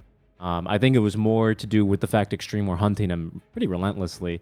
So I'm curious whether or not he's going to be a little bit more of a farm machine, and how much farm OG is going to be willing to actually give him in a game like this, where the Enigma has his counters, but you know, if he gets a good timing on the BKB Blink, might actually be able to get some game-changing ultimates down against the Slark especially. Yeah, but I would say that this game is not so important for the Enigma to get actually too much farm. I think his primary job is to secure the lane for the Tidehunter, if it's indeed a Tide plus Enigma lane. So his job is to secure the lane. He's against a bad matchup, the Tide against Slug. So I feel like some lanes you have to actually just get the demonic conversion and pull the wave back, you know. I don't really like it that players are just blindly going the Malphite Blood Granite build like at level 1 every game. And then when you play in a bad matchup for your core, you don't get kills at level 1 after you get the stun. So if you can't drag the wave back, then your cores are gonna suffer a lot in the lane. So you'd like to see this demonic conversion from level 1 if out the from Seb, carry, basically. if your offlaner has a bad matchup in the lane, I think if the lane is harder, you should actually just do that to ensure that at least he's gonna be able to farm the lane. I mean, I wouldn't say that you're gonna win it by doing that, but at least you're gonna be able to break even. You know, you drag the wave back towards the tower, so your offlaner is gonna always be guaranteed farm. All right, well, we'll see what he does. We'll click on him now. Hasn't yet put a skill point into anything here. Yeah, he's gonna save it until he is very, very certain at what spell he needs to.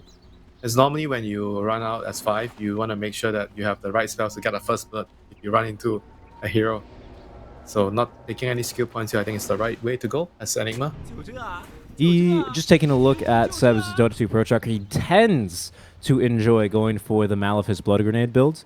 I've seen one game instead where he did go for Midnight Pulse level 1. That can't be right. Midnight Pulse level 1? Yeah. Yeah. I mean... Must be some... they're trying to get first blood against a Monkey King or it must have been. I'm not really sure what happened in that game, but usually he goes for the Malefice. I don't see a single instance here in, sample size of 5 here on his main account where he did go for the demonic conversion. It's just a lot of damage, right? At level 1, it deals like, what, 170 damage? Yeah, 170 damage. And then you add the blood grenade damage on top of it, it's like 200 damage. I mean, we'll just have to see, like what he decides to do. I do feel like some games it's better to get the conversion. The battle We'll see here what Seb decides. As Xtreme Gaming will relent on the bottom runes. It'll be a 2 for 2. No one getting too aggressive yet. And we don't see any tri-lanes to start off with. Haven't seen a whole lot of that in our games. Where you tend to see, teams look for a cheeky first blood and then they use the twin gate to get the support into lane immediately. Well, it used to be a thing when the patch first hit. I felt like I saw a lot of it in the beginning. But I saw it like every game. Then teams or players tend to realize that it's actually not worth it to waste so much time because you need to be in with your carry at the first couple of waves when they are weak. And if you do that, you're going to be late to the lane.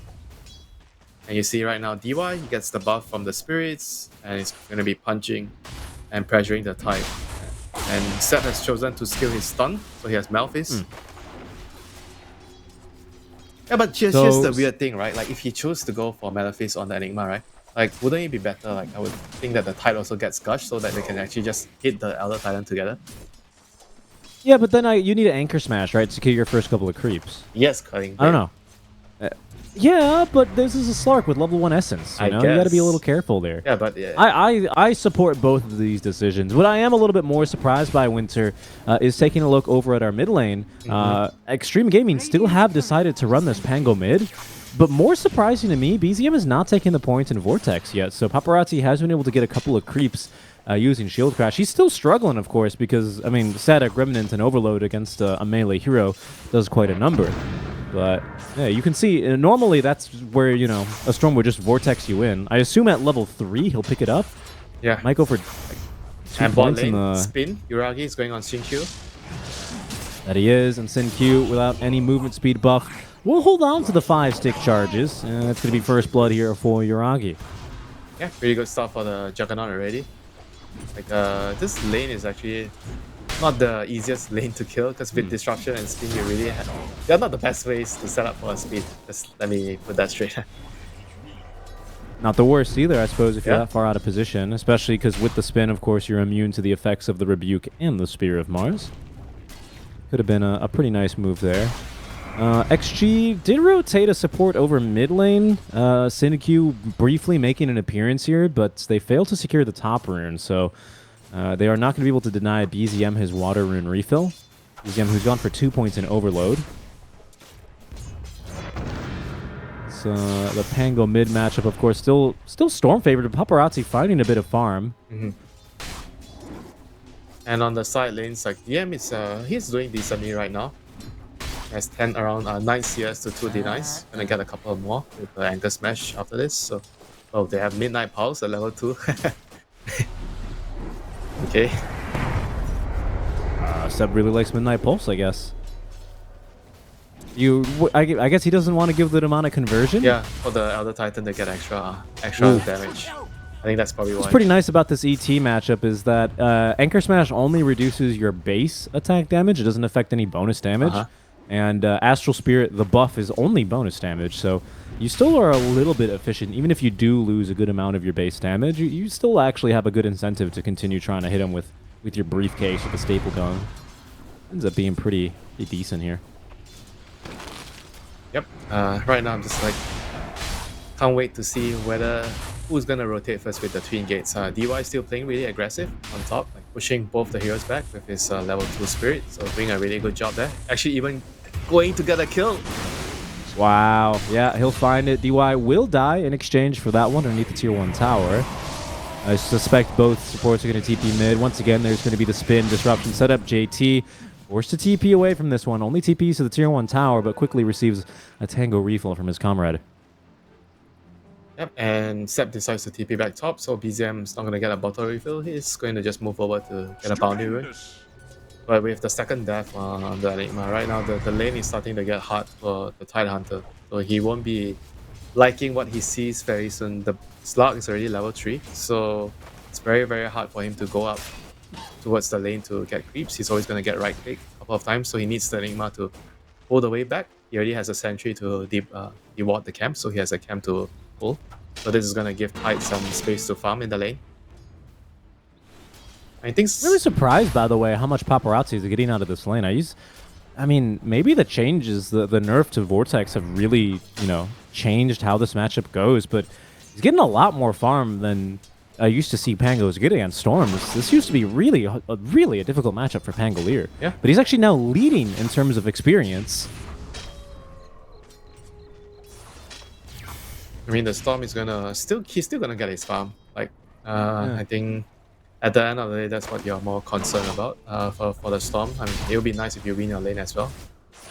Yeah, I'm looking at a couple of other Storm into Pango matchups in high Immortal games, and it seems like even in this kind of a matchup mid versus mid, it's still very popular to go 1-1 to go 1-0-2. So you still end up going for points in Overload and Remnant. So they seem to still really prefer that. Seb will take a bit of a bruising here. That last little Malefice proc. Oh, DY quickly picking up the kill. Look at it, he finishing off the Eidolons before he goes back to kill Seb. The disrespect there before he finally drops the tip. Small little things. So once again, 6-minute rune, so both of the supports are already here. Secure the room. Yep. Paparazzi has an empty bottle, Storm has an empty bottle. Disruption. They might be able to try and deny the rune. It's going to spawn top lane, though. DY in position. It's an arcane rune, actually. DY will secure it as BZM easily avoids the Echo Stomp. Blood grenade thrown towards BZM. He's got 8 wand charges and the Mango, but Paparazzi given time to roll up. Oh, he needs another bounce, though, because he used the swap button to get into range. BZM running for his life is out of regeneration, but might just have enough HP and mana to get himself out of here. It seems as if he will. Echo Stomp is hopeless there. DY is not going to be able to catch up to BZM. They will at least be able to deny away the rune. An effort was made there on the swashbuckle, but Paparazzi just out of range. That casual Mango, they're allowing BZM to actually just pop it and escape, giving him enough mana. Quick little courier kill. Ghost, by the way, 44 and 10. Yeah, he's having a very, very good time thanks to the Elder Titan's contribution in the lane early. It's basically 1v2 at the Enigma and Tide. Yeah, Seb unable to really impact a lot of lane presence here. He's actually taking over the mid lane now. I mean, this was what I was concerned about, when you get the stun and you don't get kills, at level 1 you don't pressure, then you feel like you're not as useful in the lane, and you don't pull the wave back, so your off laner doesn't really get to farm a lot. Well, I mean, to even add on to that, right, Seb decided to go Midnight Pulse level 2, so it's not like he had the, the demonic conversion to start farming immediately. So that ended up being a little bit troublesome for him. He's recovered now, and he's at least got pretty decent levels. We'll see what he can make use of as he does look to rotate away and find some impact in this game. Remember, of course, he's playing into this Rubik Endless ET, so a couple ways to shut him down, even through a BKB, should he find the money for that one. Yep, Jin Q, they caught him with the disruption. Gonna deny the ward as well. Yeah, he's going to actually fight his way through this one. DY showed up to fight. JT does not have enough experience for that Arena of Blood, but that's a big old Spear of Mars, which will catch BZM. Paparazzi leaping up to the high ground. Now down the stairs he goes. Out of mana is BZM. Does not have any Mangoes either, but does have at least a very strong ally here with him. Iragi shows up to fight. Will be able to take down DY, and it's going to be a 2-for-1 advantageous fight for the side of OG in the river. Yeah, it's pretty important for Uragi to join there, Like, I think if he wasn't there, the Pango would have played a lot more aggressive and tried to maybe kill the Storm there. But because he saw the Juggernaut, so he decides that it's not a reasonable fight anymore for him, so he just decides to back off. I mean, this is what you want to see from the carries. You want them to participate early, you want them to help your team, and not just like hit creeps and just ignore. Yep. Well, the Echo Saber is almost online for Ghost, right? And I assume at that point he'll actually start hitting a couple more heroes and not just the creeps, especially considering He's got a couple of really good targets for him this game, right, to steal some Agi off of, especially your Agi. Might be a pretty good target there at some stage. But a good start from OG. BZM now really coming into his own. He's found a good amount of farm here with him the last couple of minutes. Already has that Falcon Blade online for the regen. We'll be very quickly moving into that Witchblade next item. Paparazzi with a couple of stacks for himself here, Winter, making very good progress towards the Diffusal Blade. That's going to be a big power spike for him. And JT's finally hit level 6. Is going for a Hand of Midas after the phase boots. That's a curious call. Wait, what? Yeah. Yeah, I mean, he's got that in the quick buy. We'll see, excuse me, what he actually decides on going into. So he feels like it's gonna be, okay, his thought process must be he feels like this game is gonna be a slow and long game. So he wants the Midas to ensure his skills towards the late game. Like he feels like he needs to also be a third core this game. Because of the... I like the DM method, which is, yeah, I need to farm a little bit, and that's why I'm going to go Meteor Hammer. I like this Meteor Hammer build. And I like the honestly, Meteor Hammer a lot more, like on Mars, actually. 10-minute rune spawn stop. It's a shield rune into the bottle of Paparazzi. So far, we've seen an Arcane. What was our last rune? And the Illusion. So we still have a Haste, a DD, and an Invis in the pool, Winter.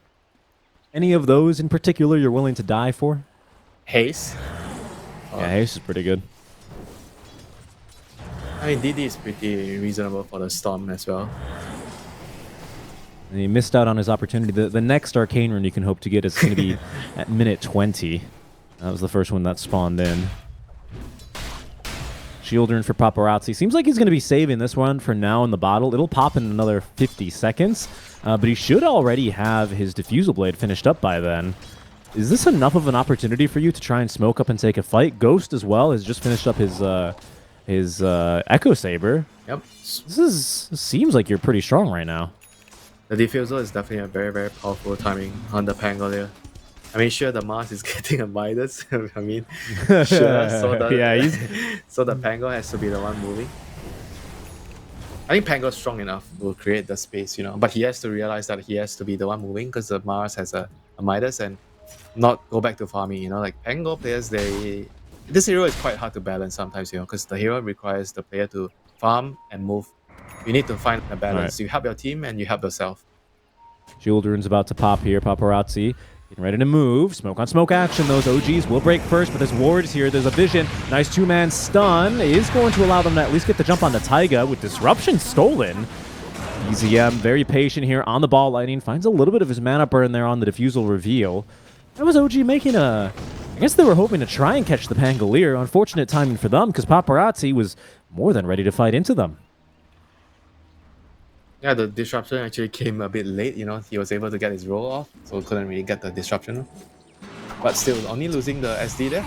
Quite decent disruption. Yeah, actually, with the Watcher, they've got vision here, and they've set up perfectly on a BZM. They're going to let the Earth Splitter on through first. Wow, perfect nice crowd control and a beautiful kill there onto OG. The Watcher just now timing out. Perfect. Lovely use of the Watcher there. That was amazing.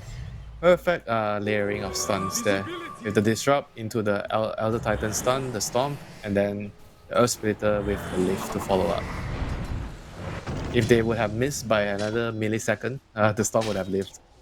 Well, I mean, unfortunately for him, especially with Ball Lightning level 1, doesn't really give you a whole lot of mobility too early on, and did leave him, you know, in danger of that one. And yeah, you could see Taiga, he's checking for wards. Regrettably, that was just the outpost, man. Or sorry, the Watcher making the difference. And look what's coming now, Winter. JT, he says, don't worry, guys. I'll win this game for us. I've got my Hand of Midas finished up. Hand of Midas on Mars. Why is it good? Why is it better than a Meteor Hammer? Gives you more attack speed and allows you to transmute. Gives you that experience. You'll be attacking in the team fights. I'm pretty sure you will do that. All right, Winter. I'm quoting you on that one. I'm sure you will be attacking in team fights. Said sarcastically. Let the record show it, so that when JT gets a kill onto the enemy Juggernaut through right clicks through spin, you'll see. We'll all be here laughing at you, Winter. Look at man, I don't know either. All right, he decided that's what he thinks is right. For the levels, he wants to get his levels, like to get to his talents faster. I'm not entirely sure because normally you would see Meteor Hammer. It's also like a farming item, but it gives you pressure on the tower. Yeah, because you can see this Jug actually still persisting in the lane. Little disruption's going to annoy him slightly because those illusions can crit. You know what? Maybe he feels like because he can't kick the Jug out of the lane, so he doesn't want to get Meteor Hammer. I guess that's a good point, right? You don't want to give him like a free target to be Omni Slash. Jug, who by the way is farming very nice at this game, he's got a Battle Fury and already hold on to a great healing modus. So needs to get away. I think he'll be fine, I reckon. He was Echo close to Stomp. killing. It'll just catch him, but there's just no follow up here. He'll be okay. Seb chasing with DM. I've yet to see a Ravage. Of course, everyone knows the classic combo of Ravage into Meteor Hammer. Into Black Hole. Into Black Hole. That's the classic play right there. We've all seen it. I hate it when it happens to me in my games. Okay. Little catch there on the BZM. We'll put him to sleep, but otherwise is not going to stop this push. Paparazzi has himself his Rolling Thunder ready to go. Fortify committed now by the side of Xtreme with Ghost joining the fight. Has his own Diffuser Blade. They're TPing in JT as well. Echo Stop catching DM. He could be in for a rough time now. A rude awakening as Disruption will catch him, but JT patiently waited for the Spear of Mars. He is killed off, even overcommitting slightly with the Earth Splitter, but it's going to take down Seb as well. Xtreme Gaming, they defend the Tier 1 tower with ease. It does cost him a couple of ultimates though, Winter. It's worth. They got a tight kill and an Enigma kill. I mean, the Tide just got a little too greedy. They're trying to get the tower with the last Meteor Hammer and then ultimately paying the price for it. And right now it's XG's turn to push the mid Tier 1. So with 2 heroes down, don't see what else they can actually do to defend the tower, so they're gonna have to forfeit it. Ghost is ready to fight. He feels Fortify. Yeah, Slark's ready to fight. Chug's down bottom, but you will have Ravage in a Black Hole here. We'll see what they want to go for. His Ghost might be the target. He's already actually utilized the Shadow Dance, but Sin Q could be in for a bit of trouble. Gets the lift off, preventing the Black Hole or the Ravage, but it won't matter much because he's still going to be taken down. Taiga with the kill credit there. BZM lurking on the edge of the fight, but it's OG who defend the Tier 1 tower for now and look to finish what they started. Tier 1 tower, DM, Meteor Hammer. You check that one off your list, OG fans. That one's done. Hold on, though. In the river, Black Hole. Nice. He's going to be able to catch 2. Do they have a stun in time? Not enough mana for the Echo Stomp. BZM following through. The Ravage as well. Doesn't hit anything, but it doesn't matter because that's 2 cores already dead. JT and Ghost caught by the Black Hole of Seb, and there's the counter initiation they were looking for, Winter. They got it perfectly there. And on top of that, you have the insurance Ravage, just in case. Yeah. Just in case. Let loose DM, you know. He was eager to use it. He saw Seb using the big old ultimate. That means he's got to use it as well. And what a Black Hole, perfectly catching on to 2. Honestly, even if there was enough mana for the Echo Stomp, I don't believe it changes the outcome much, especially with the Ravage being committed. I think that's what DM was covering for, but didn't end up coming through, and that is a beautiful 2 kills out from the side of OG. Yeah, we're starting to see the power of their team fight with the Enigma and Tide. So right now, XG, you see the big spells being used, so it's time for you to make something happen on the map. You have to take advantage of it. Those are 2 very, very big spells on cooldown, so I would like to see XG actually try to maybe make a smoke, try to take some part of the map back. Maybe the top part. Point this out real quick. OG, they're letting the Wisdom Rune percolate for quite a bit. It's still just Bing chilling here. I think BZM realizes he'll pick it up now, but that's been there for 3.5 minutes. I mean, hasn't really seemed to bother OG too much. Their levels otherwise are looking pretty good, but just wanted to point that out. Yeah. Smoke move down bottom, though, from the side of XG. This is not the 2 not the really biggest aggressive kill. wards out. This is not the biggest kill that I hope for. Yeah, we're not hoping to find a Seb here. He might even drop a tip or a voice line. Anything, Seb? Anything for the fans? No? Not yet. Not yet. He'll take his 30 seconds respite and come back ready to go on the next one. And he'll be ready to go for another Black Hole in another 1.5 minutes. Like you said, this is a big timing here for the side of Xtreme Gaming. Check out this ward that Taiga's just put down, by the way. I love this one. For the Radiant side, gives you a little bit of vision behind the Dire Tier 2 tower. In between the lane. Yeah. You see into the lane, you can see the ramp. It's a good one. Careful, though. Spear has caught 1. DM is going to take a lot of damage here. Disruption not in time for the Earth Splitter. Paparazzi perfectly getting out of that pinball zone just in the nick of time. His DM is going to now be joined by a couple of allies. The Spear is going to find the kill on the DM. A DY being kept alive just barely as BZM out of mana, potentially is overcommitted here. That's going to be a stolen Vortex. Last bit of mana used to try and escape the fight, but Paparazzi and Ghost, they're right on top of him. They've secured the kill. The double defusal burning too much of the mana. JT blinking forward, finding the Spear now onto Yuragi. Ghost, though, unable to connect the leash in time. And it's going to allow OG to disengage here. 2 losses in tow. Next fight, though, Winter, might look a bit different with the Black Hole and now Ravage both ready to go yet again. Careful mid lane, though, as Taiga falling victim here to plenty of damage. Do they have a little bit more? They do. The right click of Rubik coming in clutch there as it allows Paparazzi to seal the deal there with one last auto attack. Good bits of fights out from the side of Xtreme Gaming. Yeah, also the power threads on the Pangolier so that he could actually finish the kill off with the attack speed there. Yeah, It's not something, everything coming in clutch. not something you see too often on a Pango, building a threads. So it means that he's actually going to be like pretty powerful at like trading, right-clicking in the team fights. Yeah, and he's actually now got Ag Scepter finished up, flying his way on the courier. So he's well getting ready for Seb to do Seb things here on the Black Holes. With, of course, the 4-way swashbuckle. Just needs to get to that 15 talent for it to really start paying off, but it's already ready to go. Zeb has Black Hole, but is going to have to let Ghost go on this occasion. The Echo Stomp threatened nearby. Oh, BZM gets the shield rune. Let's give Sin Q Ball Lightning. It's a level 2, which makes it a little bit more usable for the Rubik. As you can see, he's going to use it to just get back into the fountain a bit sooner, but that might come into play soon. I kind of doubt it. Never the favorite spell you want to steal, honestly. It's a very fancy spell though. You can ball lightning in, lift the Enigma when he's back away. That's true. You can cast spells in the middle of ball lightning, and you don't have to fear. You can. Oh, by the way, we've finished our first round of power runes, right? So 20 minutes is when the second round of power runes starts spawning in. It's so far right now a shield rune in the battle for BZM. Does give him, another 600 HP to play with, so might make a difference. But we're looking, of course, for that arcane rune for BZM in this next round of fights for that to really make a difference. Immediately into Roche go OG. They are going to finish this far too quickly as Xtreme Gaming. They smoke the third nearly by their tier 2 tower and will not be able to contest this nearly in time. Roche will fall. It is going to be double wisdom runes at the very least for Xtreme, so a tiny victory for them, but immortality now for BZM. Is he going to be able to hold on to this first Aegis? Yeah, I mean, OG are still feeling pretty good in this game right now. Storm has Aegis. They're very, very strong team fight right now with the Black Hole and the Tide Ravage. Enigma has all the auras, the Solar Flares, the mech. Check that out as well. BZM has just finished up his Orchid, so that's completed now. Sin Q is going to eat an Omni Slash.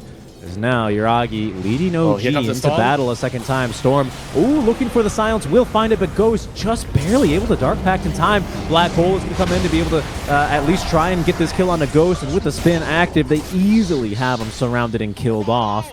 Even if they did cancel that Black Hole, nice job there. On the side of OG, they'll catch 2 more. Not really sure why Xtreme Gaming were so eager to look for that fight, Winter. That was bold.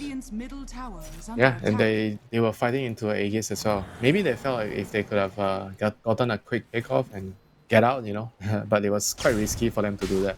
Because you're playing against the Storm, The Storm, even though the Storm showed himself mid, but Storm can easily get to the fight at bot. Yeah, especially with the bottle active. There's the Invis, so that's the 22-minute rune. OG making a bit of a risky move as they will take down the Disruptor. Sorry, the Tormentor, pardon me. But too without, much SC2. What? Too much SC2. It looks like a Disruptor, the unit. It actually does really look like a Disruptor, doesn't it? Shooting those big old, what is it? Yeah, I mean, I only know those things as my greatest pain as a Terran player with 0 micro ability who can only mass Marines. I mean, there but goes anyway, all your Marines with one shot. There goes all my Marines. Just split forehead, but I can't do it. Ghost. Let's say hello to Yuragi up on the high ground. Yuragi taking a bit of damage, actually. Yeah, you have to be careful with the spear back. That's all that good point. Win them the fight. Especially with JT not having that Blink Dagger ready.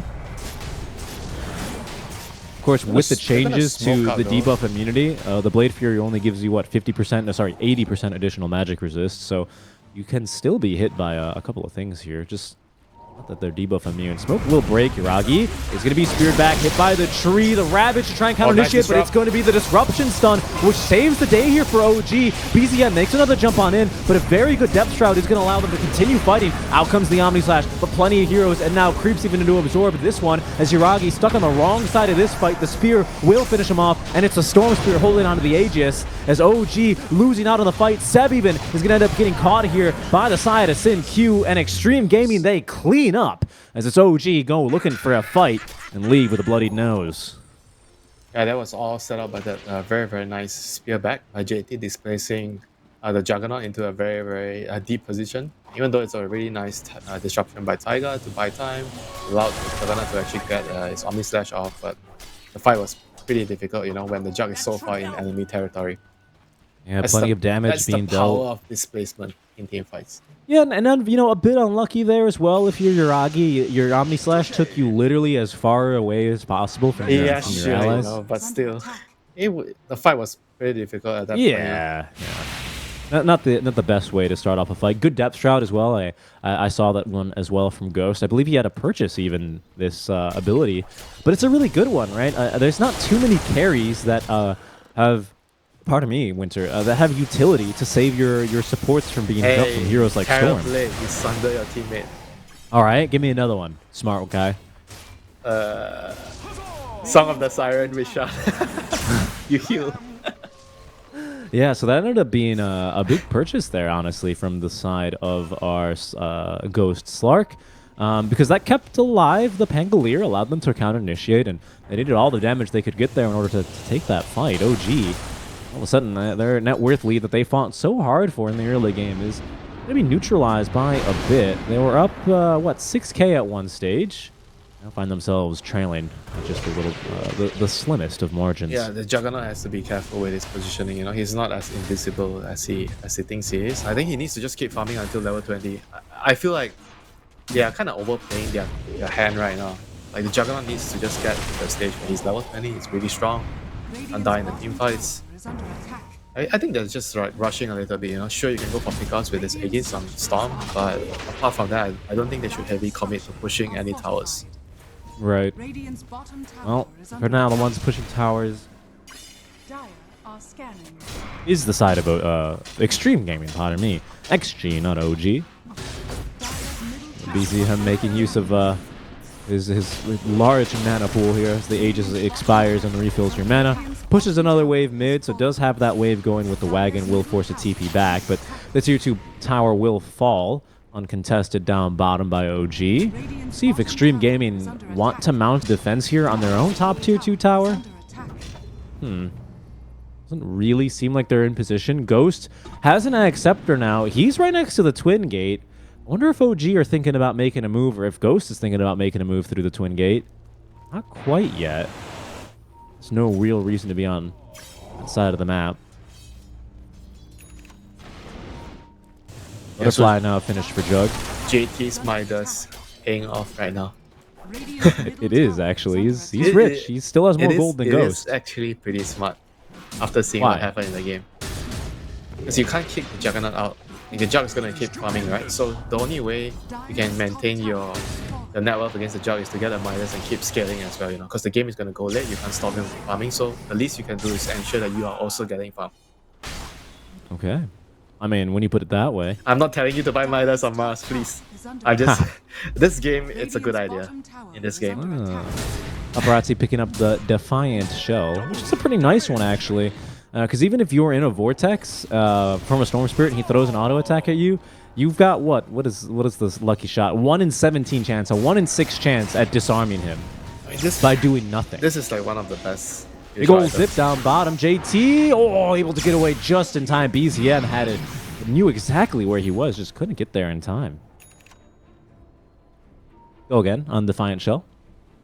Yeah, one of the best neutral items. I'm sorry, I lost my trail of thought. That's okay. Now on top of that, you've got a 25% chance to bash him even. So, you know, keep your eye out from that. Paparazzi, you can't hold, even if you hold him down, even if you stun him, you can give him an auto attack. You shouldn't be able to counter attack when you're stunned. Look, that sounds about right to me, but I disagree because now we get to see some truly ridiculous things. You just want to see the world burn. Yeah. Like some black hole, like somebody right clicks the Oh yeah, paparazzi just bashes him. Dude, you're right. We might actually see that. That would be ridiculous. I would refund the game, honestly, if I was Seb. I'd be like, no, that's not right. This is unholy. Take my name off of those two Aegises. I just got bashed by a hero in black hole.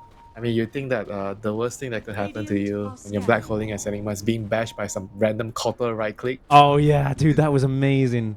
Out in Bali, I forgot. Wasn't that an Eastern European team? Was it Nine Pandas who did Yeah, that? safe. No, you were safe. Oh my goodness. Here we go, though. Careful, DM. He's the only one not in this smoke. Oh, and they are going to make the jump on him. They missed on the spear. And now Xtreme Gaming, they find more than what they bargained for as the entire team is going to look to counter-initiate on them. The Disseminate already blown here as JT silenced up. He's tanking quite a few spells. Xtreme Gaming, though, unable to really get in there.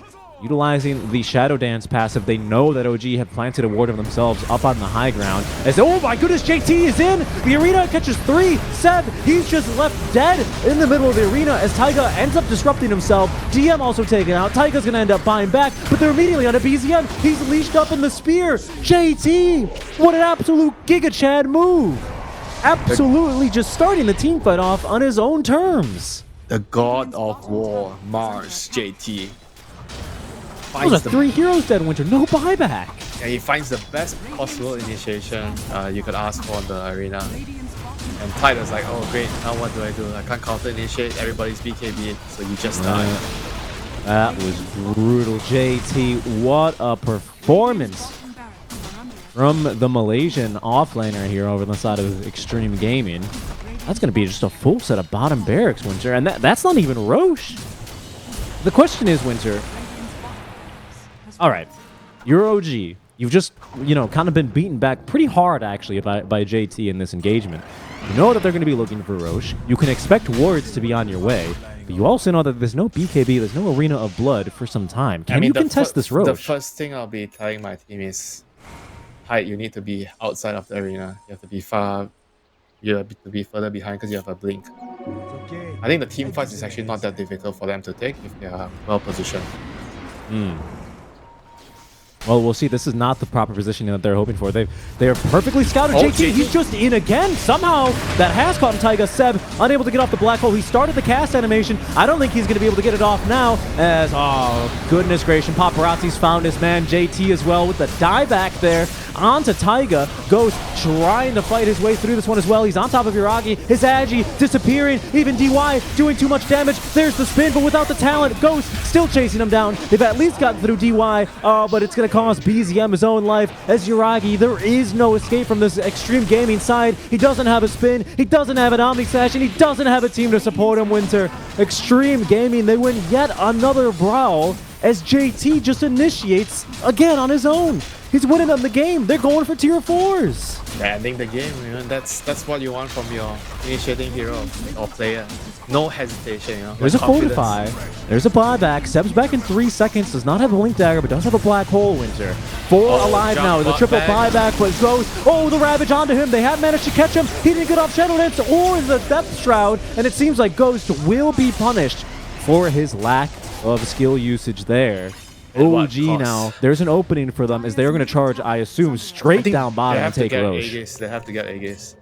If they don't get Roshan, this is going to be really bad for them, like using all these buybacks. If they get Roshan, they still have a chance in the game.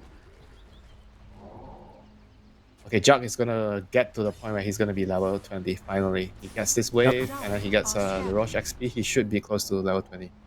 It'd be a big moment. Xtreme Gaming, though, Winter, they're not going to just let this one go. They still feel confident. JT has been absolutely popping off in these last 2 fights. Each one of these swings on the net worth graph can be attributed basically to 1 Arena of Blood each. Here they go down bottom. Oh, ET is just so great at exerting Roche control as well. You see that just delaying this Roche, burning the time. He's got another combo like that available in 2 more seconds. And OG, they just can't afford to all be lined up and stunned, or slept here more specifically, by the Astral Spirit. 20 seconds left until Slark's alive yet again. And OG, I think they're realizing that they can't just afford to go in like this. The ET, it makes this impossible. With Slark now respawning, sure, he'll be running pretty far, but double pounce, he'll be here in no time. OG, they have to look for a fight instead. Oh, but Yuragi, he's underneath a ward. They don't have any AT. observe ward in the jungle. They need a vision under the jungle, under their smoke. Right. This is too scary. OG, they've dropped a lane ward right where the tier 1 bottom Oh used no, to they're backing stand. off. Richie, but- they're running away. Extreme Gaming, yeah, they're back to full strength. I see why they're running away, Winter. In fact, Rubik zip it in. Look at that. Sin Q able to find Taiga here. He doesn't have buyback, so that's still a valuable pickoff. Might just buy enough time for Extreme Gaming to finish off this Roche, especially with Seb showing now top lane. OG, they're going to have to hope for a high ground miracle here. It's Extreme Gaming moving to the Roche pit for Roshan number 2.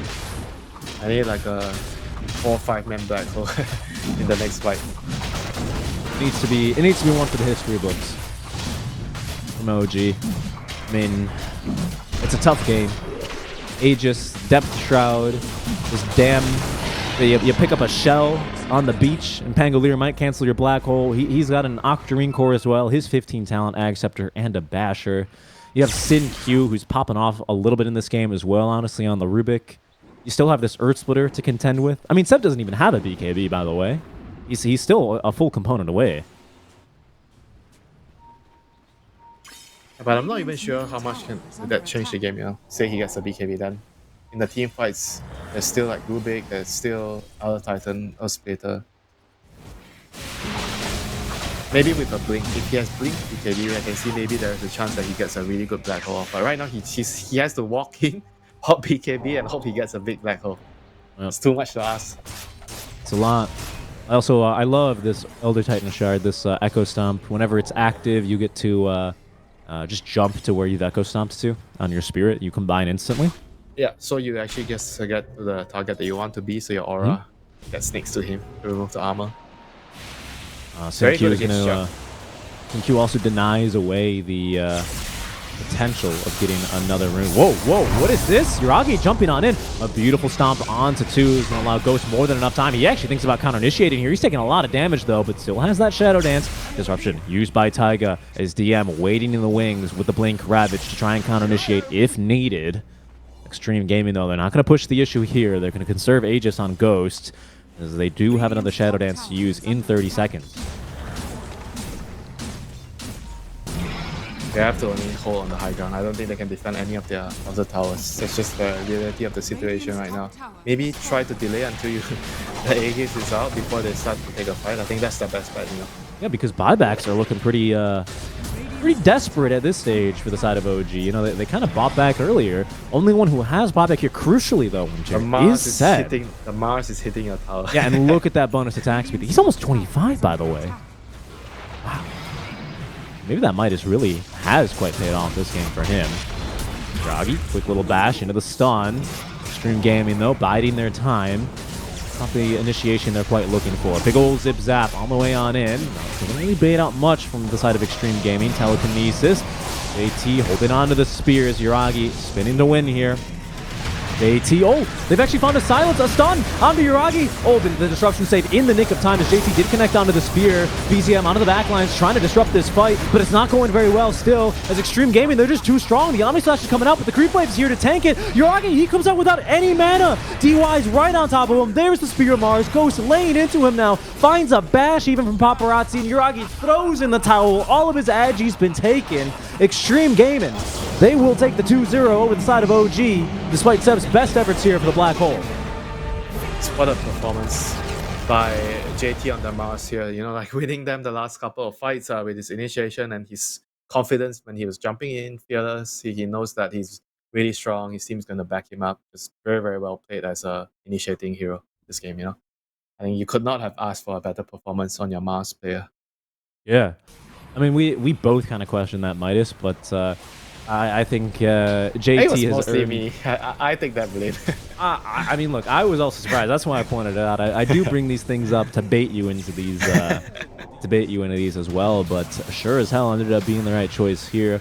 And OG with some pretty phenomenal fights in the early game as well. I mean, this one included. They get 2 cores, I believe, in a couple of next fights. But is this the one that goes lopsided for them?